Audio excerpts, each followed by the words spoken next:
to our president, they should be in East Africa, debating on matters that are affecting the 4 or 5 countries and actually ensuring that the rules and the laws that are made in those countries, that are made in that parliament, that affect the 4 countries are made properly. So, Mr. Speaker, that is my submission, and I'm looking forward to the day that we'll be vetting those members in this House. Thank you, Mr. Speaker. Member for Taveta. Member for Taveta, where is he? He logged in and left? Oh, there you are. Yeah.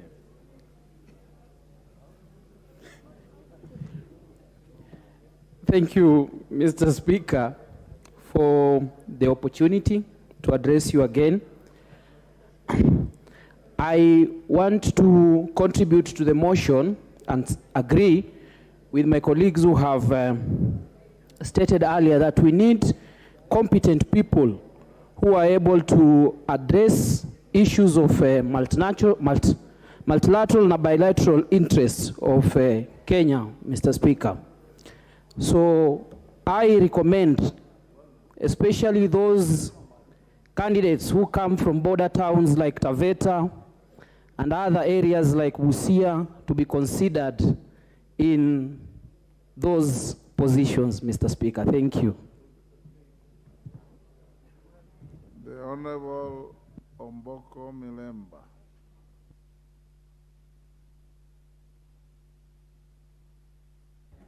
Thank you, Honorable Speaker. I was among the very earliest people here. And thank you for this opportunity you've given me to make contribution on this particular matter. Let me begin by congratulating and supporting the list that we have been given of the members who are sitting on that list. The list is so strong. At least I see 2 people with CBS. I also see Ma'am Muya, who has served in that particular assembly and who will be one of the co-chairs. The East African community is a very old institution. The old one did leave several marks in Kenya, including parts of Upper Hill, which we refer to as community. The new one, which began in 1999 and was actualized in 2000, is the one that established this legislative assembly under its Article 9 of its assembly constitution. And is one institution that is very important for our regional coordination, especially on matters culture, trade, economy, and politics. And therefore, I'm looking forward that this team of people will vet and bring us names that really qualify to sit in this assembly. One other yarn I've seen of members who have spoken on this is the fact that we need high quality and even members representing us here with very good level of esteem. I think the search by the immediate former person who has spoken, Dikir here, was just the yearning to find high quality people who can command certain respect within the East African community so that when they walk, when they speak, when they refer to matters Kenyan represent us, they can be felt heavily. So he may have not necessarily just been speaking about the old guys who were in the election recently, but what is the stature of the man we are taking to the East African Assembly? So that when he walks around, he's like an ambassador somewhat, who is actually representing the Kenyan interest. And therefore, by his looks, his posture, his experience, it's just enough to actually make representation better. So therefore, I would wish to ask that this committee does its work very well. And when it comes to the elections itself, members will vet these people and take very high quality people to the assembly. The East African community, and IALA in particular, is so important because there are so many matters that are affecting us. But let me deal with the positive ones, because whenever we talk about this assembly, we tend to deal with the conflict. But we really need now trade, between Kenya and Uganda, which has been one of our highest traders with Kenya until when Britain took over. And we need Tanzania because of the high number of plenty of cereals in Tanzania. And we need other products from Congo, which is part of now the expanded East African IALA. And therefore, I want to believe that the people who will be elected to this particular assembly will be people who can tap good relations that can actually improve the movement of goods between the borders so that we benefit from the trade between the East African bloc and create an assembly that will make laws that will move us towards even closer cooperation, like I had the issue of common currency, like I had the issue of removing the tariff barriers of trade, particularly between Kenya and Tanzania, where we have a lot of grains. I hear there are 14 trade barriers still existing, which needs to be removed, and this will make us have a greater cooperation. Without much ado, Honorable Speaker, Madam Speaker, I beg to support. Thank you.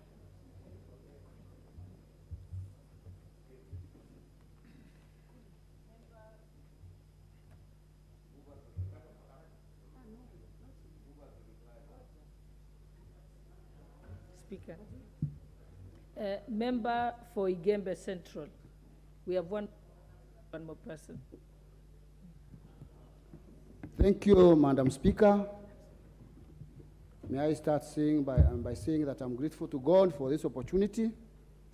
I have been really looking for this chance to address, and I'm grateful that I've got it. May I start by thanking God and thanking the people of Igembe Central for really believing in me and trusting in my capacity to lead them as their area MP. May I also congratulate you, Madam Speaker, and the Speaker himself for your election as the Speaker and the Deputy. May I start by saying that I'm grateful to the people of Igembe Central for believing in me, the people of Wadero, Akirangondu, Jiawond, Kangeta, and Igembe East.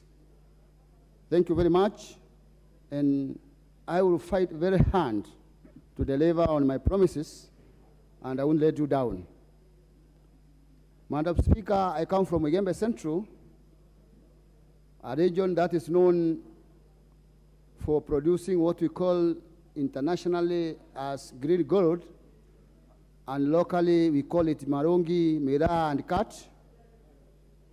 And as we talk, Madam Speaker, that is an industry that has been employing more than 500,000 people. And as we talk today and we deliberate on the team that will handle our cases in East Africa, I would like us to have a team that will represent Kenya and represent Kenya interests, politically, socially, and even economically. And I know Tanzania very well. They have a lot of miraa of their own in areas around the Tanga region, Mombo area, but they have not been giving us a chance to sell our miraa there. Therefore, I expect this team that will be picked to be a team that can negotiate on behalf of Meru farmers and traders so that we can have a chance to sell our green gold there. Madam Speaker, Meru Igembe Central is an area that has not been properly represented. Electricity connectivity is about 30%. For the last 10 years, not a single kilometer of tarmac. And as our president said the other day, we are giving subsidy to the production and not consumption. Right now, there is a strong famine, and we expect to see the government delivering since, as we look forward to receiving the October rains, so that in the future we don't go back again to looking for famine relief. Because now we are receiving famine relief, which is bought at billions of shillings, and if that money was diverted to bringing sins, I believe the harvest could not be of that cost. The harvest could reduce that cost, and it will be of great benefit to the people of Meru and Igembe in particular. Madam Speaker, we have a area, Lower Igembe, which is very horrible, and we have some flowing water, though now they have dried. But when farmers go plowing, they cannot transport their farm produce to the market because of poor road network. And I believe if that area is well connected to tarmac, we can feed the whole of Meru County and Lower Eastern as we talk of food security. Madam Speaker, we cannot have food security in areas where there is no human security. Therefore, those areas that are prone to insecurity, if they are developed, and we have enough police stations, like lower place like Yotene, we have a police station which is fully packed, I believe we can have enough food for ourselves and even assisting other counties. Madam Speaker, we also lack electricity, and our education standards have been going down because even schools are not connected to the electricity. And we are expecting to compete with other Kenyans who have electricity in their schools. All these are factors that are bringing our education standards down. And there's a monster known as delocalization has completely destroys our education in Igembe, because most of the teachers who have been brought to handle institutions there are foreigners who do not know the situations in the area, and education standards have been going down. So I think we need people who can understand one another. Though they are Kenyans, we need Kenyans from our regions who knows our problems and who knows how we can handle our people. Because before the localization, those schools were doing good. Even the giant schools that were doing wonderful are going down. There must be something to be done, and I believe it will be done. Madam Speaker, as I went up, I believe we are going to have a team that will be representing us in East Africa, a team that is really able to negotiate, and a team that will represent us to our benefit. Thank you, Madam Speaker, for this opportunity, and I thank God and I thank you all. Thank you very much. Thank you. The last member for Manyata.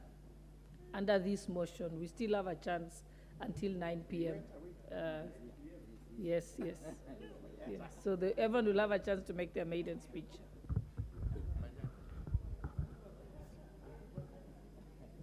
Thank you so much,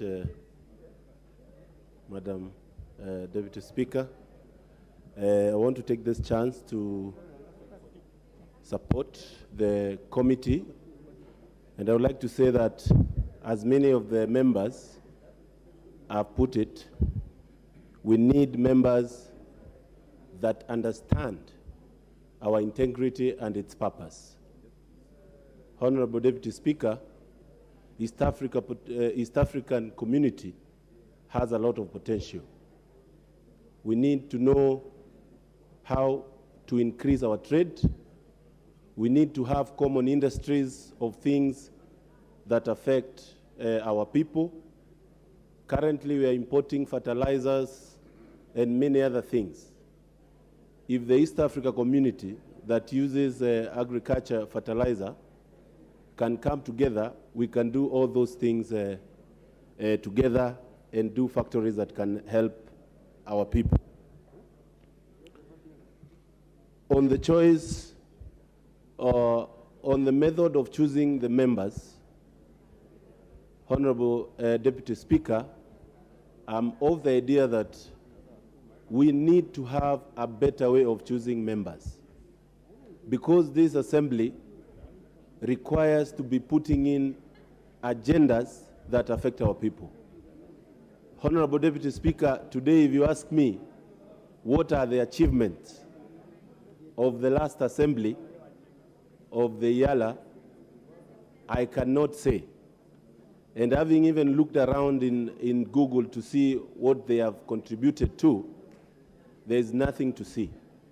We need to have ways of checking their performance. And I'm hoping this assembly can come up with ideas of ensuring that we hold those members we send to the East African community to account. And like us, Honorable Deputy Speaker, if we don't do our work well, the people on the ground reprimand us. If it is the president, he has the assembly to check on him, and he has the other arms of government. But for the East Africa Legislative Association, Deputy Speaker, we need to come up with ways of ensuring that they do their work. And their main duty, especially the ones that we are going to send, is to ensure that they defend the interests of Kenya in the East Africa community. Right now, Honorable Deputy Speaker, we have a trade deficit with Tanzania. We need to know how we can balance that.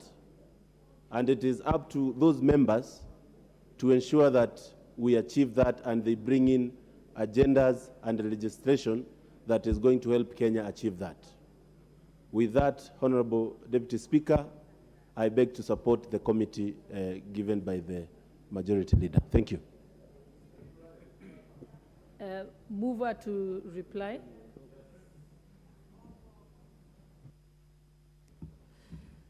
Thank you, Honorable Speaker. Let me just take this opportunity to thank all the members who have contributed to this motion. Honorable Speaker, a few issues that have been mentioned, and I just want to pick up from where the Honorable Wanjiku Muhia, who is a member emeritus of IALA, on the issue of continuity, and really encourage the committee, even as you look at the nomination rules and the timelines, and the House, as we vote, is probably something that we need to look into, the issue of continuity, so that we do not have to lose everything that happened in the previous assembly because we are getting new members into the assembly. And I really want to encourage, even without, as my deputy leader, the Honorable Owen Baya said, without seeming to campaign for anybody, it is good to have some institutional memory. And since we had a number of members in the previous assembly who have now joined, the Honorable Mpuru Aburu is here now with us, the Honorable Wanjiku Muhia is now here with us, the Honorable Jamatia is here with us, and the Honorable Oburu Odinga is now in the Senate as Senator for Siaya. Therefore, we also had Simon Bogwa, the Honorable Abdikadir, Honorable Noor, and Honorable Fatuma Ibrahim, and the Honorable Kennedy Musyoka. The Honorable Abdikadir, I think, had also resigned to run for a parliamentary seat, but the Honorable Kennedy Musyoka, Simon Bogwa had also resigned, Honorable Noor, Honorable Fatuma Ibrahim are still there together with Kennedy Musyoka. Maybe something, when the time comes, if they're interested, we should be able to consider. Also, Honorable Speaker, there's something the Honorable Johanna Ngeno mentioned, and I don't know if you're still here, that it is indeed good, besides having institutional memory, is also very good to have leaders who have served the nation, leaders who are nationalists and statesmen who can serve in Yala. And I would really also want to join the Honorable Johanna Ngeno to encourage, especially ODM, WIPA, to consider nominating the Honorable Kalonzo Musyoka. I know the son was there, but maybe consider nominating the Honorable Kalonzo Musyoka to Yala. the Honorable Prime Minister, Emeritus Raila Odinga, should also consider being nominated in Yala. And Honorable Speaker, such a nomination will not only bestow honor on a leader who has been a Prime Minister in Kenya, but also dissuade him from what I have seen him trying to do in the recent past, attending the Bunge la Mwananchi forums at Jivanji Gardens. It is more honorable for Raila Odinga to be attending the East African Legislative Assembly other than Bunge la Mwananchi. And I am not saying this, Honorable Speaker, in any way to belittle Bunge la Mwananchi. Bunge la Mwananchi is a good place to engage with Kenyans. But Raila Odinga is the last person to pretend to be engaging with Kenyans and giving 20,000 shillings to border riders. It is actually an insult because it is him and Uhuru Kenyatta who led those border riders to the state of the economy where Kenya is in today.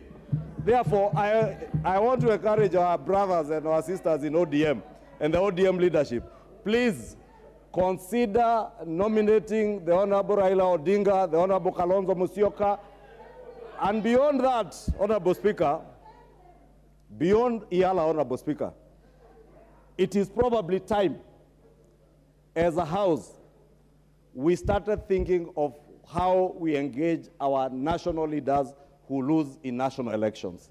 It is probably time we started thinking, how do we engage the caliber of leaders like Kalonzo Musyoka, Uhuru Kenyatta, Raila Odinga in our national conversations, and probably think of how we would even create the position of a leader of opposition, and that will give them a forum other than seeing the stature of Raila Odinga with Babu Owino, the Honorable Babu Owino and the Honorable TJ Kajwang in Jivanji, the next day in Kariobangi, I hear tomorrow or the other day you'll be in Kibra, inciting Kenyans. And let me tell you, Honorable Millie Odhiambo, you can shout from your seat. You can shout from your seat, but the issues I'm raising are pertinent issues. And I would encourage you, Millie Odhiambo, instead of shouting from your seat, engage with your leader in ODM to know what measures, what legislative measures would you bring to this assembly to deal with the question of the food prices in Kenya and the cost of living.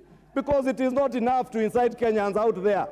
It is better to use your leadership positions to bring agendas before the House that will improve the lot. Honorable Speaker, I know the Honorable Oudo is shouting relevance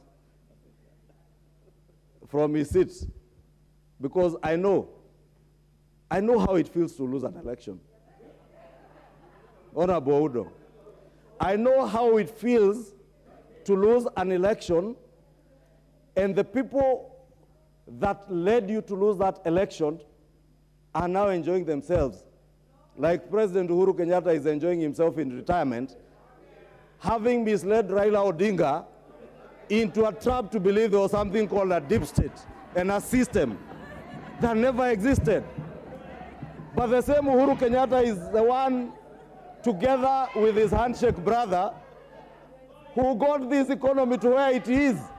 Therefore, you cannot be pretending to be crying with the Kenyans that whose tears you're actually dancing on the tears of Kenyans that you led to where they are.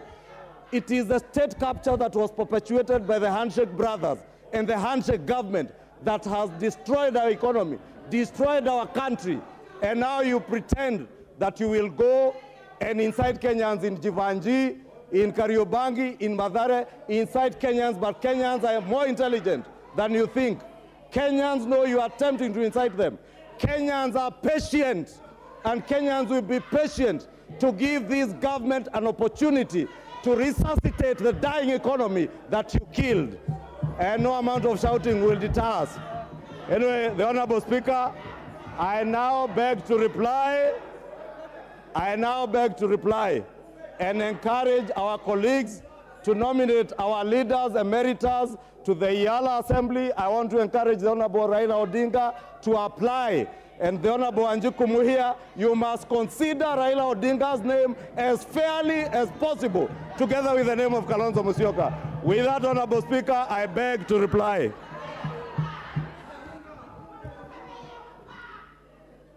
Honorable members, I wish to recognize the presence of guests and students from Gigiri Primary School in Samburu East Constituency from Samburu County.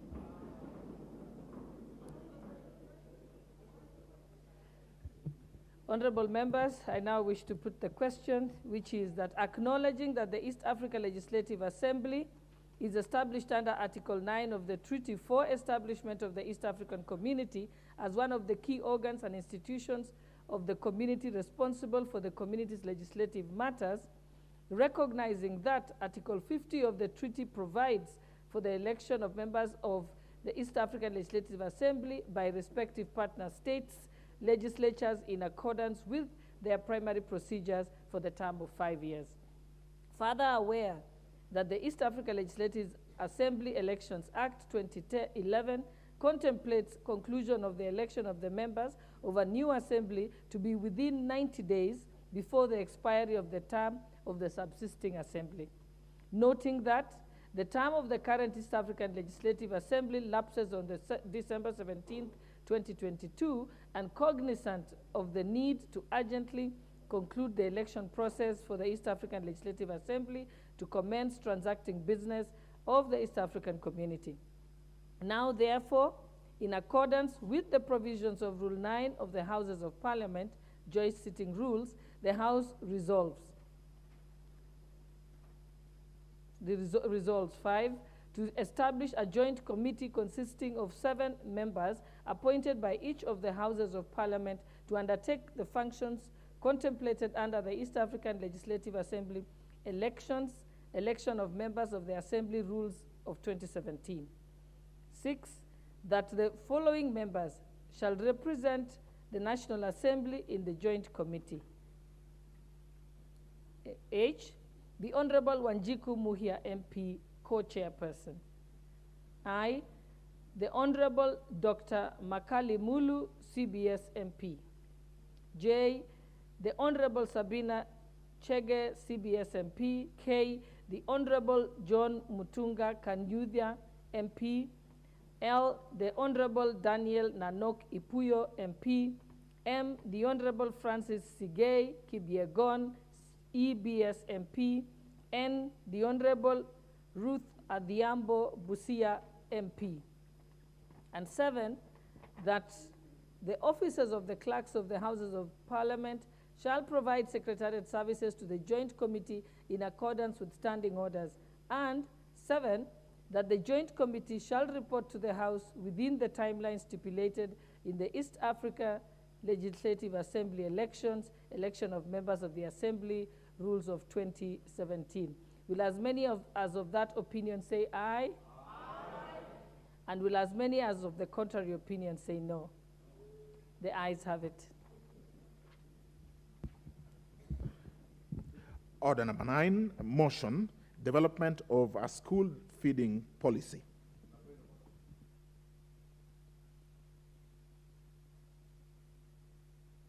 What's your point of order, Leader of Majority? Honorable Speaker, before we move to order number 9, to move a procedural motion, Honorable Speaker, appreciating that we have very many new members who have been struggling to catch the Speaker's eye and have not been able to contribute, and even other members who have been re-elected and they have not had an opportunity to speak. And considering that this is the last day, Honorable Speaker, I wanted to move that pursuant to the provisions of Standing Order number 33, and notwithstanding the provisions of Standing Order 97-1 on limitation of debate on motions, that this House resolves to extend its sitting time today, Thursday, 13th October, until 9 p.m.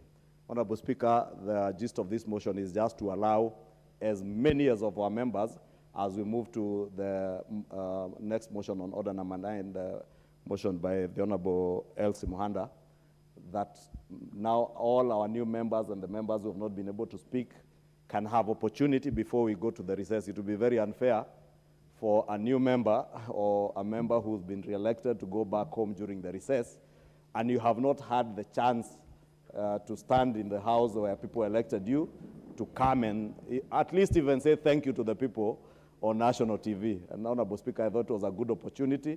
If the House agrees, we extend the sitting today up to 9 p.m. If we finish before, if members are able to manage time and we finish before, it will not matter, but at least nobody is locked out between, because we have about 2.5 hours. If in 2.5 hours, maybe if you do the 10 minutes, you can count the number of people who have spoken. And there are very many people who have not spoken. Therefore, Honorable Speaker, I just wanted to move that motion and request that if the House could agree with me that we extend up to 9 p.m. and everybody has an opportunity to speak, so that as we take our short recess, you will not be blamed that you came to the House.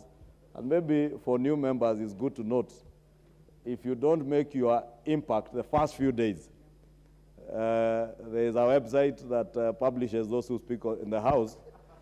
They could probably publish next week and say you are elected, and a month after you are yet to utter a word. So this motion by the Honorable Elsie Muhanda is a very important motion without preempting debate on feeding of our school children, especially in this drought season, and is a good motion for everybody to be able to say something on. With that, Honorable Speaker, I want to ask the Honorable Kagushia to second.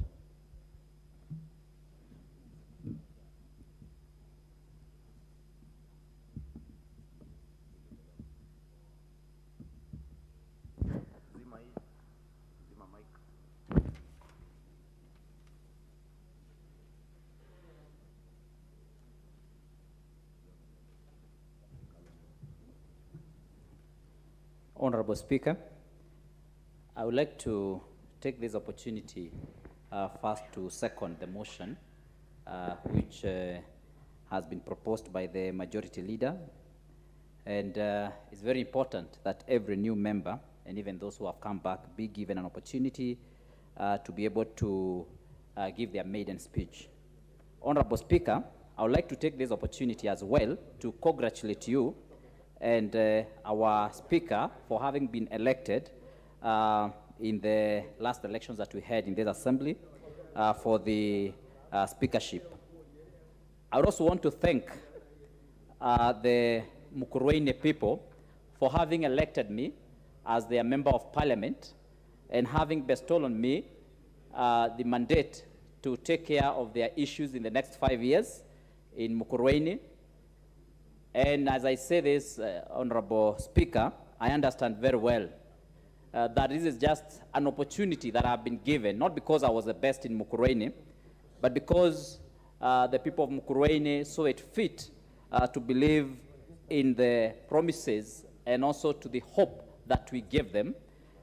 And I'll be very keen, I would like to promise that I'll be very keen to ensure that we fulfill as much as possible in terms of what we promised these people of Mukurweini.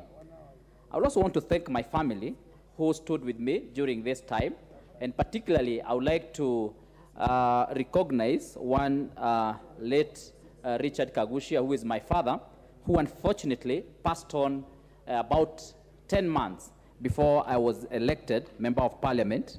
He would have been very happy to see me get to that position, as he believed in me quite a lot and in my potential.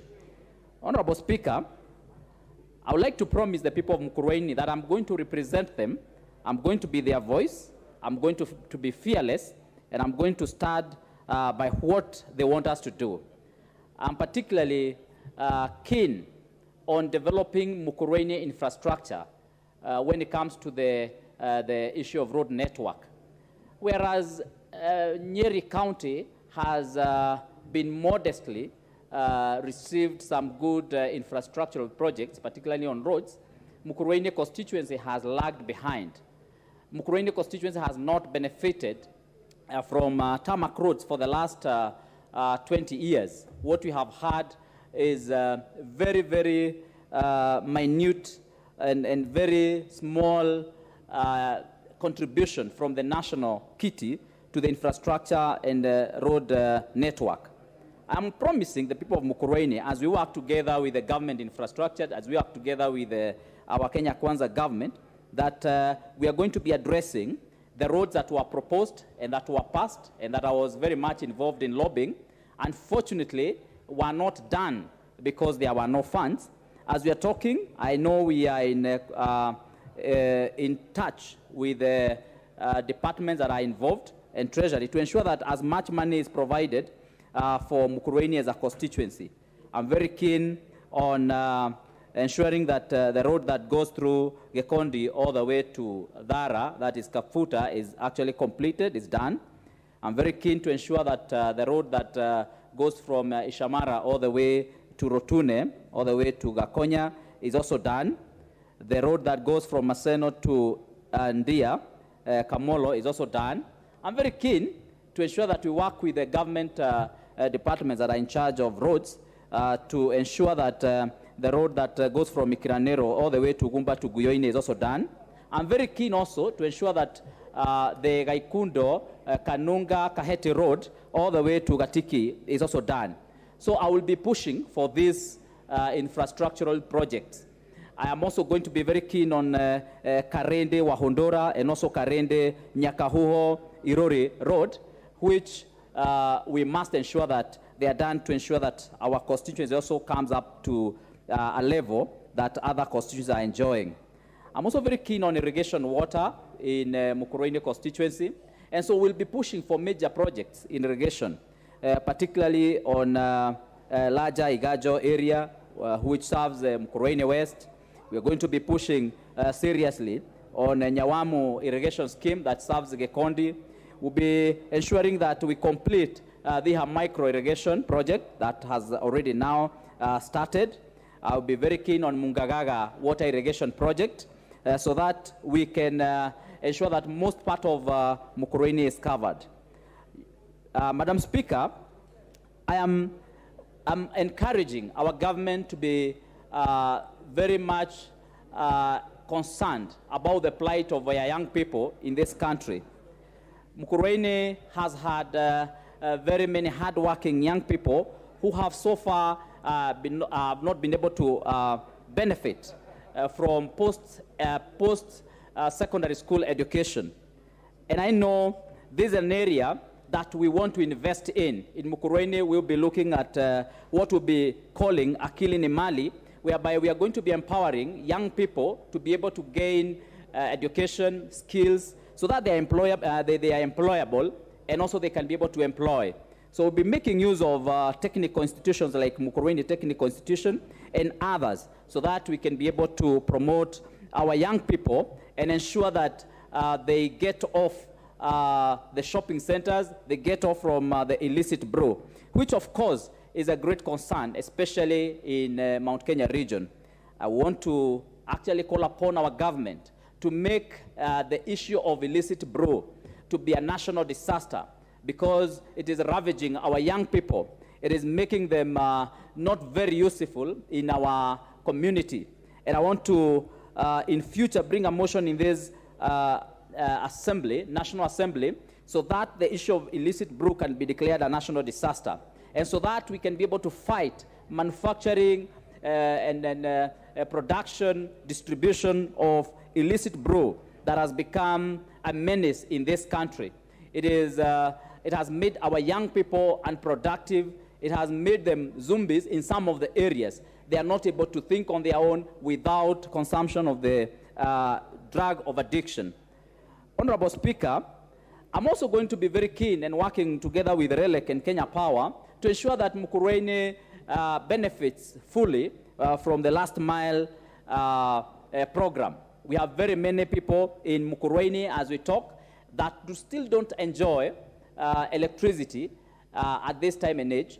In fact, Mukurweini is probably the second worst connected constituency in Nyeri County from one of the neighboring sub-counties in the upper side of Nyeri. And so we'll be working together and ensuring that these people of Mukurweini actually get connected to electricity, that every home can be able to enjoy electricity. And I know if we support our people fully, they are very hardworking people. They will be keen on ensuring that they use their God-given capacity, hard work, and labor to produce so that they can be able to benefit and get empowered. I know for sure people of Mukurweini have been able to produce so much milk in this country that we have contributed largely to the development of our economy, to the growth of the economy through the dairy farming that happens in Mukurweini. We have our people in Mukurweini again who farm sweet potatoes, arrowroots, and when they are properly supported and given that capacity, they will be able to produce, and that will contribute to the economic growth of our country. Madam Speaker, I want to say that we as a country have to tap into the potential of our young people. And when I say this, I'm looking at the young people, not only in Mukurweini, but also across the country, because we are not making proper use of the capacity that they have. We are not engaging them fully as a country so that they can be able to ensure that they get to the level and to the potential that is going to help us to exploit or make our economic growth in this country to the level we desire. Honorable Speaker, I beg to second this motion and hope that all my colleagues are going to get an opportunity to make their contribution today. Thank you. Honorable members, I propose the question that pursuant to the provisions of Standing Order 33A, this House resolves to extend its sitting time today, Thursday, the 13th October 2022, until 9 p.m. Put the question. Will as many of these opinions say aye? Aye. Will as many of with the contrary opinion say no? The ayes have it. And honorable members, this is a kind request that as we move to the next order, I'll politely ask as a good gesture to those members who are new in the House and coming here for the first time and who need to make their maiden speeches because their electorate and constituents are waiting to hear them, if the senior members could at least cede space for them, I think that would be it's a collegial thing to do in the House. So I'm persuading, including my very good friend, Sir George, to, cede space if you can. But it's entirely up to you. I'm just persuading you to do that. I also see that I have members who had already spoken just shortly, and their cards are still in place. So kindly cede it so that you give other people an opportunity, because I think we can be able to get all the new members to be able to speak today, plus more. Like Mbere North, I think you just spoke, but I see you're still on the list with your card. Thank you. And now, Order number 9, motion, development of a school feeding policy.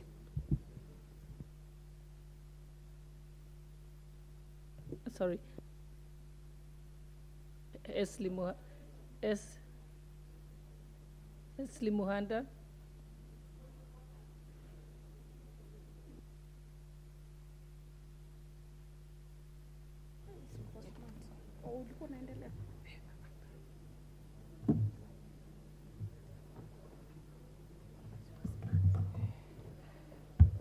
Thank you, Honorable Speaker. Honorable Speaker, I just take this opportunity to congratulate you for your appointment as the Deputy Speaker, specifically coming from the caucus of the women. Indeed, we are overjoyed. Honorable Speaker, I also take this opportunity to thank the people of Kakamega for electing me Tano Tena overwhelmingly, and I make a special dedication of this motion to the child in Kakamega and to the child in Kenya as a whole who did not get a meal today. Honorable Speaker, I beg to move that, aware that school meals are an important safety net for vulnerable children from food insecure households and communities in Kenya, appreciating that school meals have multiple benefits such as increased school enrollments and attendance, as well as a significant and positive contribution to reducing hunger and improving nutritional intake, noting that primary school completion rates have been found to be higher in schools with meals provided. Thus, school meals remain a core development intervention to support the country's achievements in the education sector, recognizing that some county governments have adopted direct and community-led initiatives for ECDE, school feeding programs, concerned that the exercise is not supported by a clear policy and budgetary framework and does not support pupils in primary and secondary schools who form the basic education ecosystem. Cognizant of the fact that where school meal programs have been initiated, it has been noted that they encounter different challenges that impede their effectiveness, including insufficient resources due to low budgetary allocation and budget cuts, lack of a school feeding policy, inadequate safe cooking and drinking water, drought and famine, poor food storage, a lengthy procurement process, insecurity, and dilapidated infrastructure, among others. This House therefore resolves that the Ministry of Education, through the relevant state department, immediately develops a school feeding policy to cover basic education pupils and sustain the program in order to ensure that children are maintained in schools for effective learning and to improve their well-being. Honorable Speaker, let me begin by defining school feeding as the provision of food, meals, snacks, or take-home incentives conditional upon school attendance to children and their households through school-based programs. The meals are either prepared at the school, in the community, or are delivered from centralized kitchens. Honorable Speaker, the Constitution of Kenya, Article 53C states that every child has a right to basic nutrition, shelter, and health care. Referring to the poverty index of 2022, 17% of Kenyan's population live below 200 shillings per day, meaning that 8.9 million Kenyans are in extreme poverty. Honorable Speaker, Kenya is ranked 86 out of the 117 qualifying countries on the 2019 Global Hunger Index. This classifying the country's situation as serious, and this shows the level of real dire need. World Food Programme has shown that most people who are most vulnerable to food security live in the dry areas, which cover 80% of the country. Children are the demographic group most vulnerable to hunger.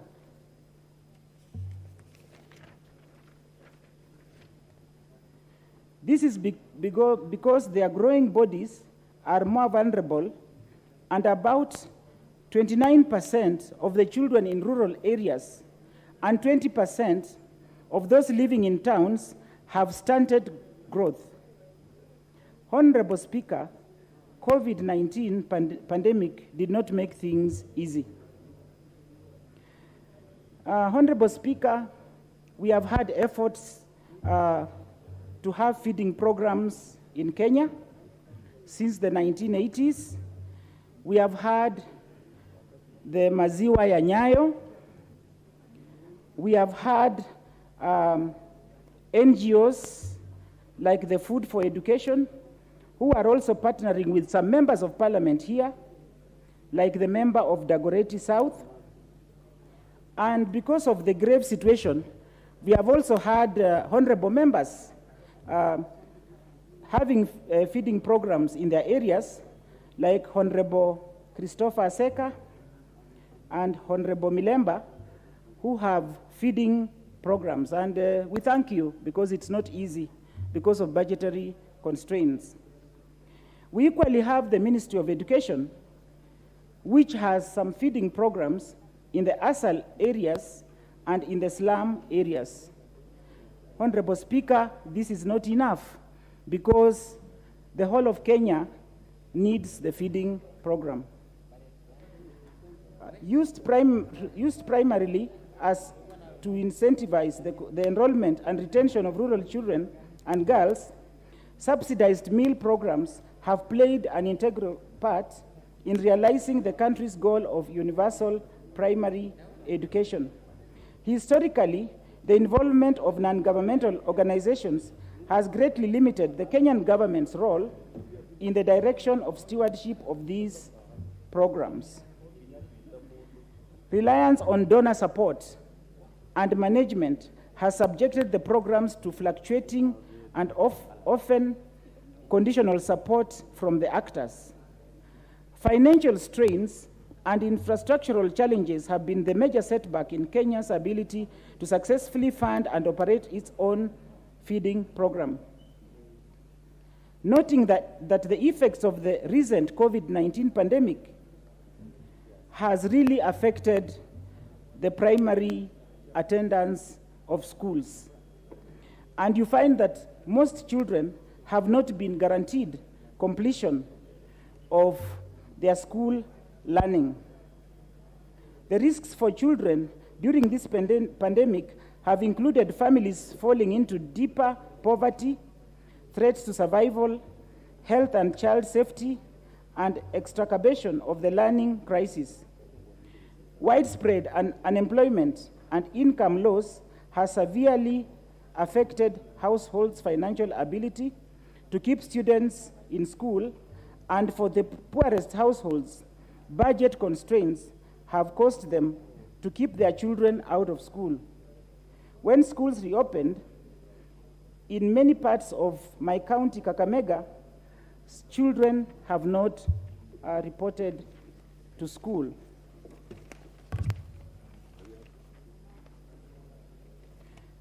Honorable Speaker, for the sake of that poor child in Kenya who fainted in front of the parade of food, for the sake of the poor parents, for the sake of us having high retention, for the sake of the child who fell prey of getting goodies along the road because they did not have food and eventually became pregnant, and for the sake of the children in the drought areas, and for the sake of the malnourished children, the school feeding program must work. Honorable Speaker, as I conclude, I say that it's important that in order for the government to ensure 100% transition from pre-primary to primary and to secondary enrollment and attendance, school meals are an important visual safety net strategy for the disadvantaged, vulnerable majority of school-going children facing security challenges in Kenyan households and communities. Therefore, I wish to request honorable members to support me and resolve that the government, through the Ministry of Education, through the relevant state departments, must develop a school feeding policy to ensure a coordinated approach to provision of school meals to learners at all basic levels of education, and propose budgetary allocation to sustain this program in order to ensure that children are maintained in schools for effective learning. Honorable Speaker, I beg to move, and I now request Honorable Omboko Milemba to second this motion. Thank you, Honorable Speaker. Thank you, Honorable Speaker. And let me congratulate Honorable LC of Kakamega County for for moving this motion on school feeding program. I'll be very brief that the earliest signs of trying to introduce school feeding program in Kenya can be traced as early as 1941 when the colonial government tried to introduce what was called the first national school meals policy, mainly to give proteins to students because the children were being fed a lot on carbohydrates. But the second most pronounced one would then be what the mover mentioned as the Nyayo milk or maziwa ya Nyayo, which lasted for a period of about 10 years from the 1980s to 1990s. And put it in perspective that later on, this parliament tried to introduce maziwa ya Nyayo through a bill that was introduced by a nominated member of parliament by the name of Beatrice Kwamboka, for those who remember, but it did not go through because when they looked at the costing, they thought it was too expensive for those who were in the 11th parliament.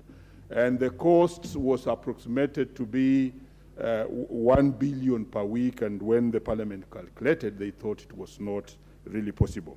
But the truth is that this is a program that can be confronted just the same way we have confronted free education for primary and subsidized second school education, if this parliament will have its voice on it. I also wish to indicate that the Kenyan government currently has had some interventions on a school feeding program through the Ministry of Education as follows. That currently the Ministry of Education, in support with other partners, is able to provide food in 10 counties to all students, mainly from the Asal, Makueni and other Asal regions, which most of you members of parliament are aware of, receive this food. They are providing this food all the way from grade 1 to class 8. And they also provide what is called fortified porridge to the young children in those areas.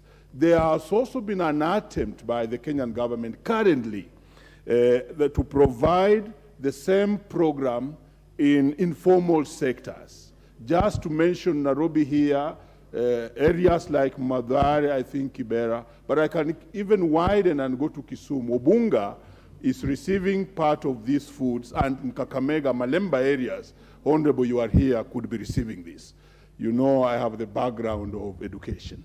So the Kenyan government is trying to do something to provide meals in schools. What is the cost? Currently, the government is using a budget of 1.8 billion to do what I've just talked about. And therefore, it shows very clearly that it is possible to actually achieve this if this House pronounces itself on this matter and actually urges and enforces that the government provides a budget for school feeding. What would be the advantages of school feeding? I take you to the Millennium Development Goals, which envisage that by the year 2015, every learner in primary and basic education will be able to finish her education, whether a girl or a boy. But currently, most of the girls do fall out because they have to be engaged in the domestic course in food production, while the boys are also engaged in issues of livestock keeping.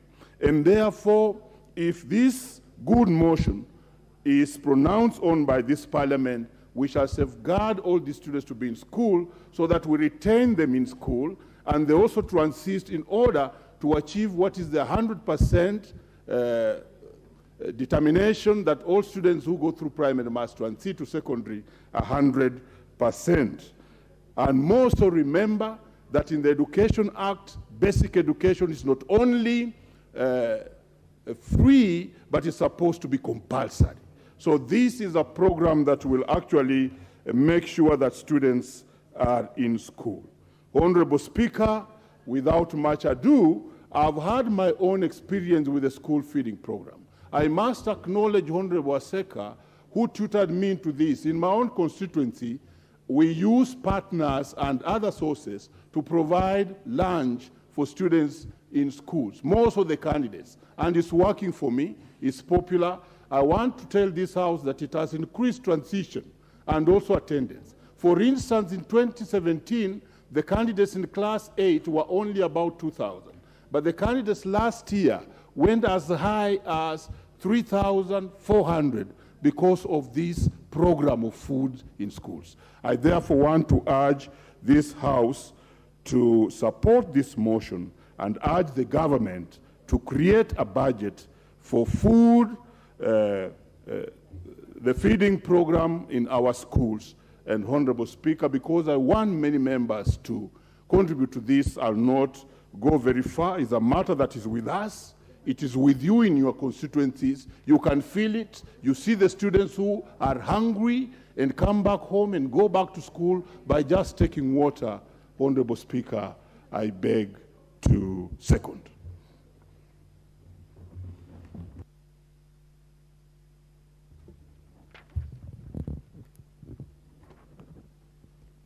Honorable members, I propose the question, which is that aware that the school meals are an important safety net for vulnerable children and for food insecure households and communities in Kenya, appreciating that school meals have multiple benefits, such as increased school enrollment and attendance, as well as significant and positive contribution to reducing hunger and improving nutritional intake, and noting that primary school completion rates have found to be higher in schools with meals provided. Thus, school meals remain a core development intervention to support the country's achievements in the education sector.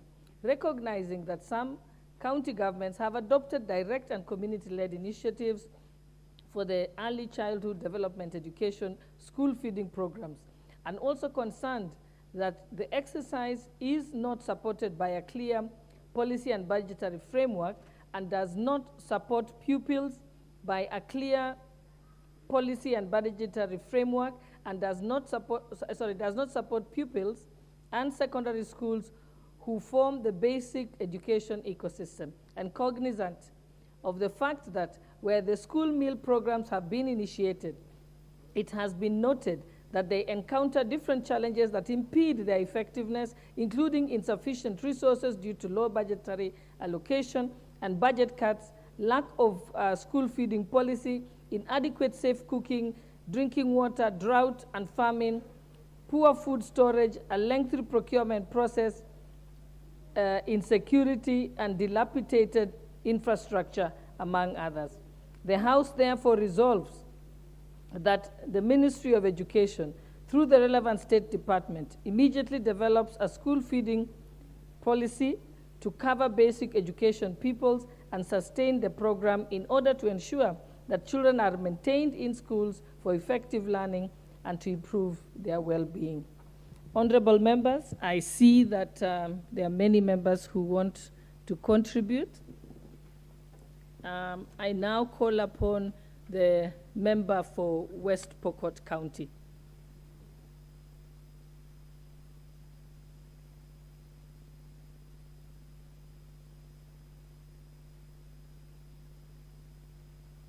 Member for West Pokot County is not here. I now call the member for Matungulu. Okay. Thank you very much, Madam Speaker. First, on the onset, I want to thank the people of Matungulu for electing me to this Augusta House for the third term. I want to thank you, Madam Speaker, for your election as the Speaker, Deputy Speaker of this House. I want to thank my sister, Essie, for bringing up this motion to deal with the school feeding program in Kenya. Members, I want to thank all of you for the support you have given us when we are working on entrenching CDF into the Constitution. I want to report to you, members, we have worked tirelessly with Honorable Gishimo and made sure that the entire legislation, the working of the budgets, and the figures need to be entrenched in the Constitution are done. The work beyond us is now beyond our hands, we submitted to the Table House, and it's forwarded to the Speaker. By the time we come back from recess, I believe we'll start the journey to amend the Constitution to entrench CDF. Why are we keen on this is because that members of Parliament are very key to this motion of feeding program. And I believe if we increase the allocation within the CDF, the allocation within the GAF for the women, have oversight authority and stimulus economic fund in the Constitution, we'll be in a position to feed our children in the entire country as members of Parliament. Madam Speaker, I believe this House has the power to make laws, to give direction, and I believe what we have started with Honorable Kishimo will be able even to sort out the less budget, which has been talked about by Honorable Milema Omboko, through the National Government Constituency Fund. Madam Speaker, when we begin this journey, I want to urge members, let's be vigilant and know who is our enemy. Members, you need to understand that the National Government Constituency Fund 2015, the same enemy is in court again to make it unconstitutional. And if we want to have such motion to proceed and have enough funding, Madam Speaker, we must think outside the box and move and walk the talk above the bar. And that's why I and Honorable Gishimo, we have taken the bold step to amend the Constitution to entrench these funds in the Constitution to delink them from any interference from the courts. I want to say very clearly, if members, and what you are proposing in the amendment to entrench CDF or National Government Constituency Fund, GAF, and the Empowerment Fund in the Constitution, Madam Speaker, will not be bothered to ask government to deal with school feeding program. It will be one of your priority as a national leader from this House to budget for feeding program inside your constituency. Members, let's look at this job very seriously. I'm very sure if we increase CDF from 2.5% to 5%, each member here will have an opportunity to feed the Kenyan children in this country without coming to cry for the government to give us subsidy, to give us extra food for the schools. I want to thank Madam Honorable Essie. It is a consignment of a motion which I know members in this House will be able to approve. Once we come back from recess and the journey to amend the Constitution, members, it is the benefit of the Kenyans who brought you into this House. And I believe once we entrench CDF, GAF, and we have economic stimulus fund in the Constitution, we'll be in a position to appropriate money accordingly without begging anybody as members of Parliament. Members, it is very clear. Honorable Kamket, we are not dealing with cows here. We are talking of serious matters of feeding students in this country. What is out of it? Madam Speaker, what I'm saying to members is this. After serving 2 terms in this House, and please members who have just come in, it will be very difficult if you don't have CDF. It will be very difficult in January, whereby you are not able to give students bursaries. It will be very difficult come to January, come to next year, once this motion goes through in this House, to feed students without funds. We are the people who appropriate funds in this House. We are the people who give other departments of government funds in this country. I don't foresee why we cannot allocate and give funds to the national government affirmative action to feed Kenyan kids in this country. Madam Speaker, this House, we must rise above board. Members, I want to thank you.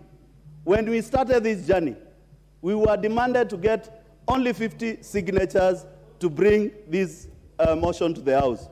I want to thank you. Even Kamket himself signed, because we have 335 members supporting. Honorable Member for Tiati, you're out of order. You will not catch the Speaker's eye by shouting out loud from the corner of the chamber. After you've just walked in, let the member finish his submission. Madam Speaker, it is good you need to tame some of these people. Because here we are talking of kids in primary school, in secondary school. Parents cannot afford school fees. Parents cannot afford 3 meals a day. This is a motion whereby every member of parliament should work with it till as we move for recess and come back and work as a team to make sure that we provide funds whereby you are the oversight manager. Members, you are being looked at the outside world as if we were the people who manage CDF. I want to tell Kenyans today, Honorable Mule, Honorable Raso, Honorable Kishimo does not sign any penny for CDF. We only offer oversight. There is a committee at the constituency which does that. What other default of government do we need in this country if it's not national government affirmative action? And I want to urge the judiciary, please, not everybody walks into your courts and you listen to them because they have just been given propaganda, ESI. They have no clue how much members of parliament have assisted students from Form 1 to university without paying school fees. There is no other way we are going to elevate poverty in this country without funds on the grassroots. We have the county government, which is doing its duty. But as member of parliament, every parent, every Kenyan, the weekend comes, they are looking at you to make sure that you help them to make sure the kids are in school. This motion, to feed them, they are looking upon you as members of parliament to make sure that come January, every primary school, every secondary school has enough money to feed the school, to feed the students. Madam Speaker, if we have money to allocate from our kitty for school feeding programs, we'll tell the principals and head teachers to assure that students are in school until we get enough money to pay school fees.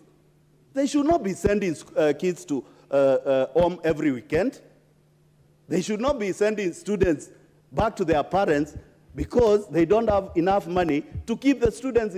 Let's work together as members and trade CDF in the Constitution and trade Gov in the Constitution and make sure that the provision to feed our kids for Kenya, it is in the next legislation we are going to do for CDF in this country to maintain students in school. I want to urge principals from this floor, please maintain students in schools so that they can learn and prepare for exams before December. And once we sort out these menace of national government affirmative action, we are going to send checks to the schools and make sure that you get enough money to pay the debts of feeding the schools and make sure that you have enough money for January for students to be in school.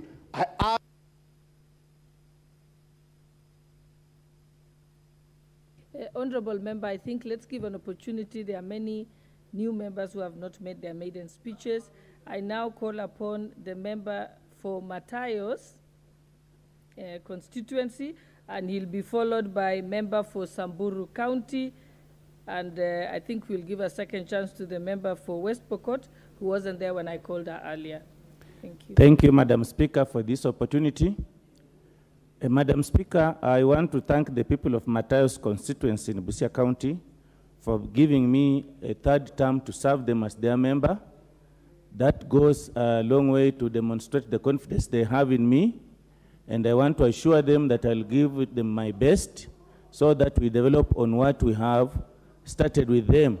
I want to be in the rankings of the Honorable Duale, the Honorable Milio Diambo, the Honorable Moroto, and many others who have served 5 terms and beyond. Madam Speaker, I also want to congratulate you on your election as our Deputy Speaker. But Madam Speaker, I want to register my disappointment that I came to this House a few minutes after 1, and on that queue, I was number 10. I have seen members who have come after me, including one member who came and I assisted to slot in his card, given a chance to speak, and go, despite even my appeal to the substantive speaker to give me an opportunity, because I'm just from the ward. I have been in the hospital for about 2 weeks, and I was operated upon, Madam, in the neck. This is the first time I'm appearing here without a caller. I thought I should have been given a chance to speak to these important motions, including the one that has just passed, which I wanted to make a comment on, and which I would like to comment on even after it has been done with, because I realized that the joint committee, in as much as it has members of ability to serve or to elect our members, the IALA, it is not regionally balanced. It is not religiously balanced. It is going against the tenets of the Constitution. But having said that, Madam Speaker, this motion, moved by the Honorable Elsie, the member for Kakamega, is very worthy being before this House. That, Madam Speaker, she is talking about developing a policy, and I want members to mark the word policy. I know all of us are agreed on the idea that we should have school feeding programs, but the motion is talking about the government developing a policy on the school feeding program. We have had various programs, very haphazardly developed in the country, some by the county governments, others by sometimes the national government providing food to some institutions, but there's no policy. If a policy was put in place, we will have no problem in attracting access of our children to the schools. We will have no problem in maintaining in completion. We will have no problem in having them stay in school throughout. We need a policy for this, like Mheshimiwa Omboko Milemba said. The Nyayo milk in the 19s, actually it came in the late 70s, around 79. Some of us enjoyed it. And it went on up to sometimes after the middle 80s. Many children were in school. We really implore that this House, as members, we should support this motion for the government to develop a policy that will make sure that our children's well-being, that is nutrition and health, are maintained, and to ensure that they are kept in school and that they are able to learn without problems. Madam Speaker, I want to insist that we want this Parliament to give fairness to members, that what is on the queue, hello, can I have Madam Speaker listening? That what is on your queue there should either be reflected on our tablets here or on the walls, so that I know that I'm number 2, I should speak as the second person. But we know that you also enjoy the discretion as per the standing orders. I don't have to sit here for 3 hours and the member comes in, speaks and leaves. Madam Speaker, that is very unfair to some of us members. And I also want to implore you that you do another induction. Members have not been inducted enough. While seated here, I've seen 2 members just cross from here, go. Cross from here, go. Can you organize for an induction, please? I support, Madam Speaker. Thank you for the feedback, member for Matayos. I now call upon member for Mwatate.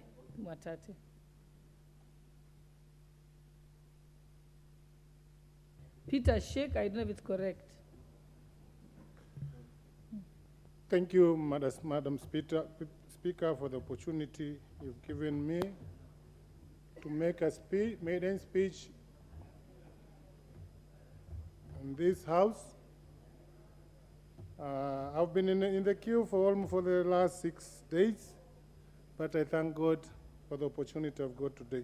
My names are Peter Shake. By the grace of God, I'm a born-again Christian, and at the same time, a canon in the Anglican Church. So first, I'd like to thank the Almighty God and the people of Matate for giving me this special opportunity to serve them as their 5th member of Parliament. I don't take it for granted, as it is indeed a great honor and privilege you have given me.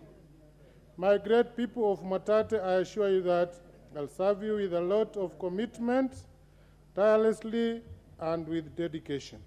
Special appreciation to my family and friends for offering total support before, during, and after the elections. Secondly, I want to take this opportunity, Madam Speaker, to congratulate you and the Speaker for being elected to serve in this 13th Parliament as Deputy Speaker and Speaker. Not forgetting also to congratulate my predecessor by the name of Andrew Mwadime, who is now the Taita Taveta County Governor. For his election, I wish him well in his new elective position. Matate constituency has got its own uniqueness and challenges at the same time. One, electricity. Electricity connectivity has been a nightmare in Matate. We are having only 30% connectivity in Matate. And now that one is creating a lot of issues in terms of employment of our youth. We've got TVTs there. The youth have trained and they have graduated. Some of them are welders, and they have not been able to access electricity so that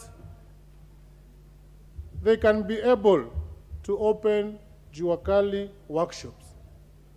So I'm requesting the government through this honorable house, at least to make sure that we add the grid of electricity in Matate so that we help our youth and to get them out of unemployment. Secondly, the roads are in very poor states. I've been hearing from the last regime that 10,000 kilometers of roads have been constructed. I'm not good in mathematics, but when I tried to divide the 10,000 by the 47 counties we are having, I found that what we had got in Taita Taveta as a whole is only 40 kilometers of tarmac road. Then I was thinking that our county has been shortchanged, because in terms of development, we found that some counties are more developed or are getting more development more than our county.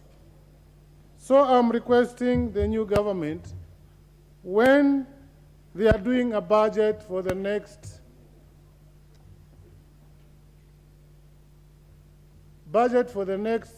roads they want to construct, maybe they give Taita Taveta some more kilometers so that we have an access to our homes, in fact, through those tarmac roads.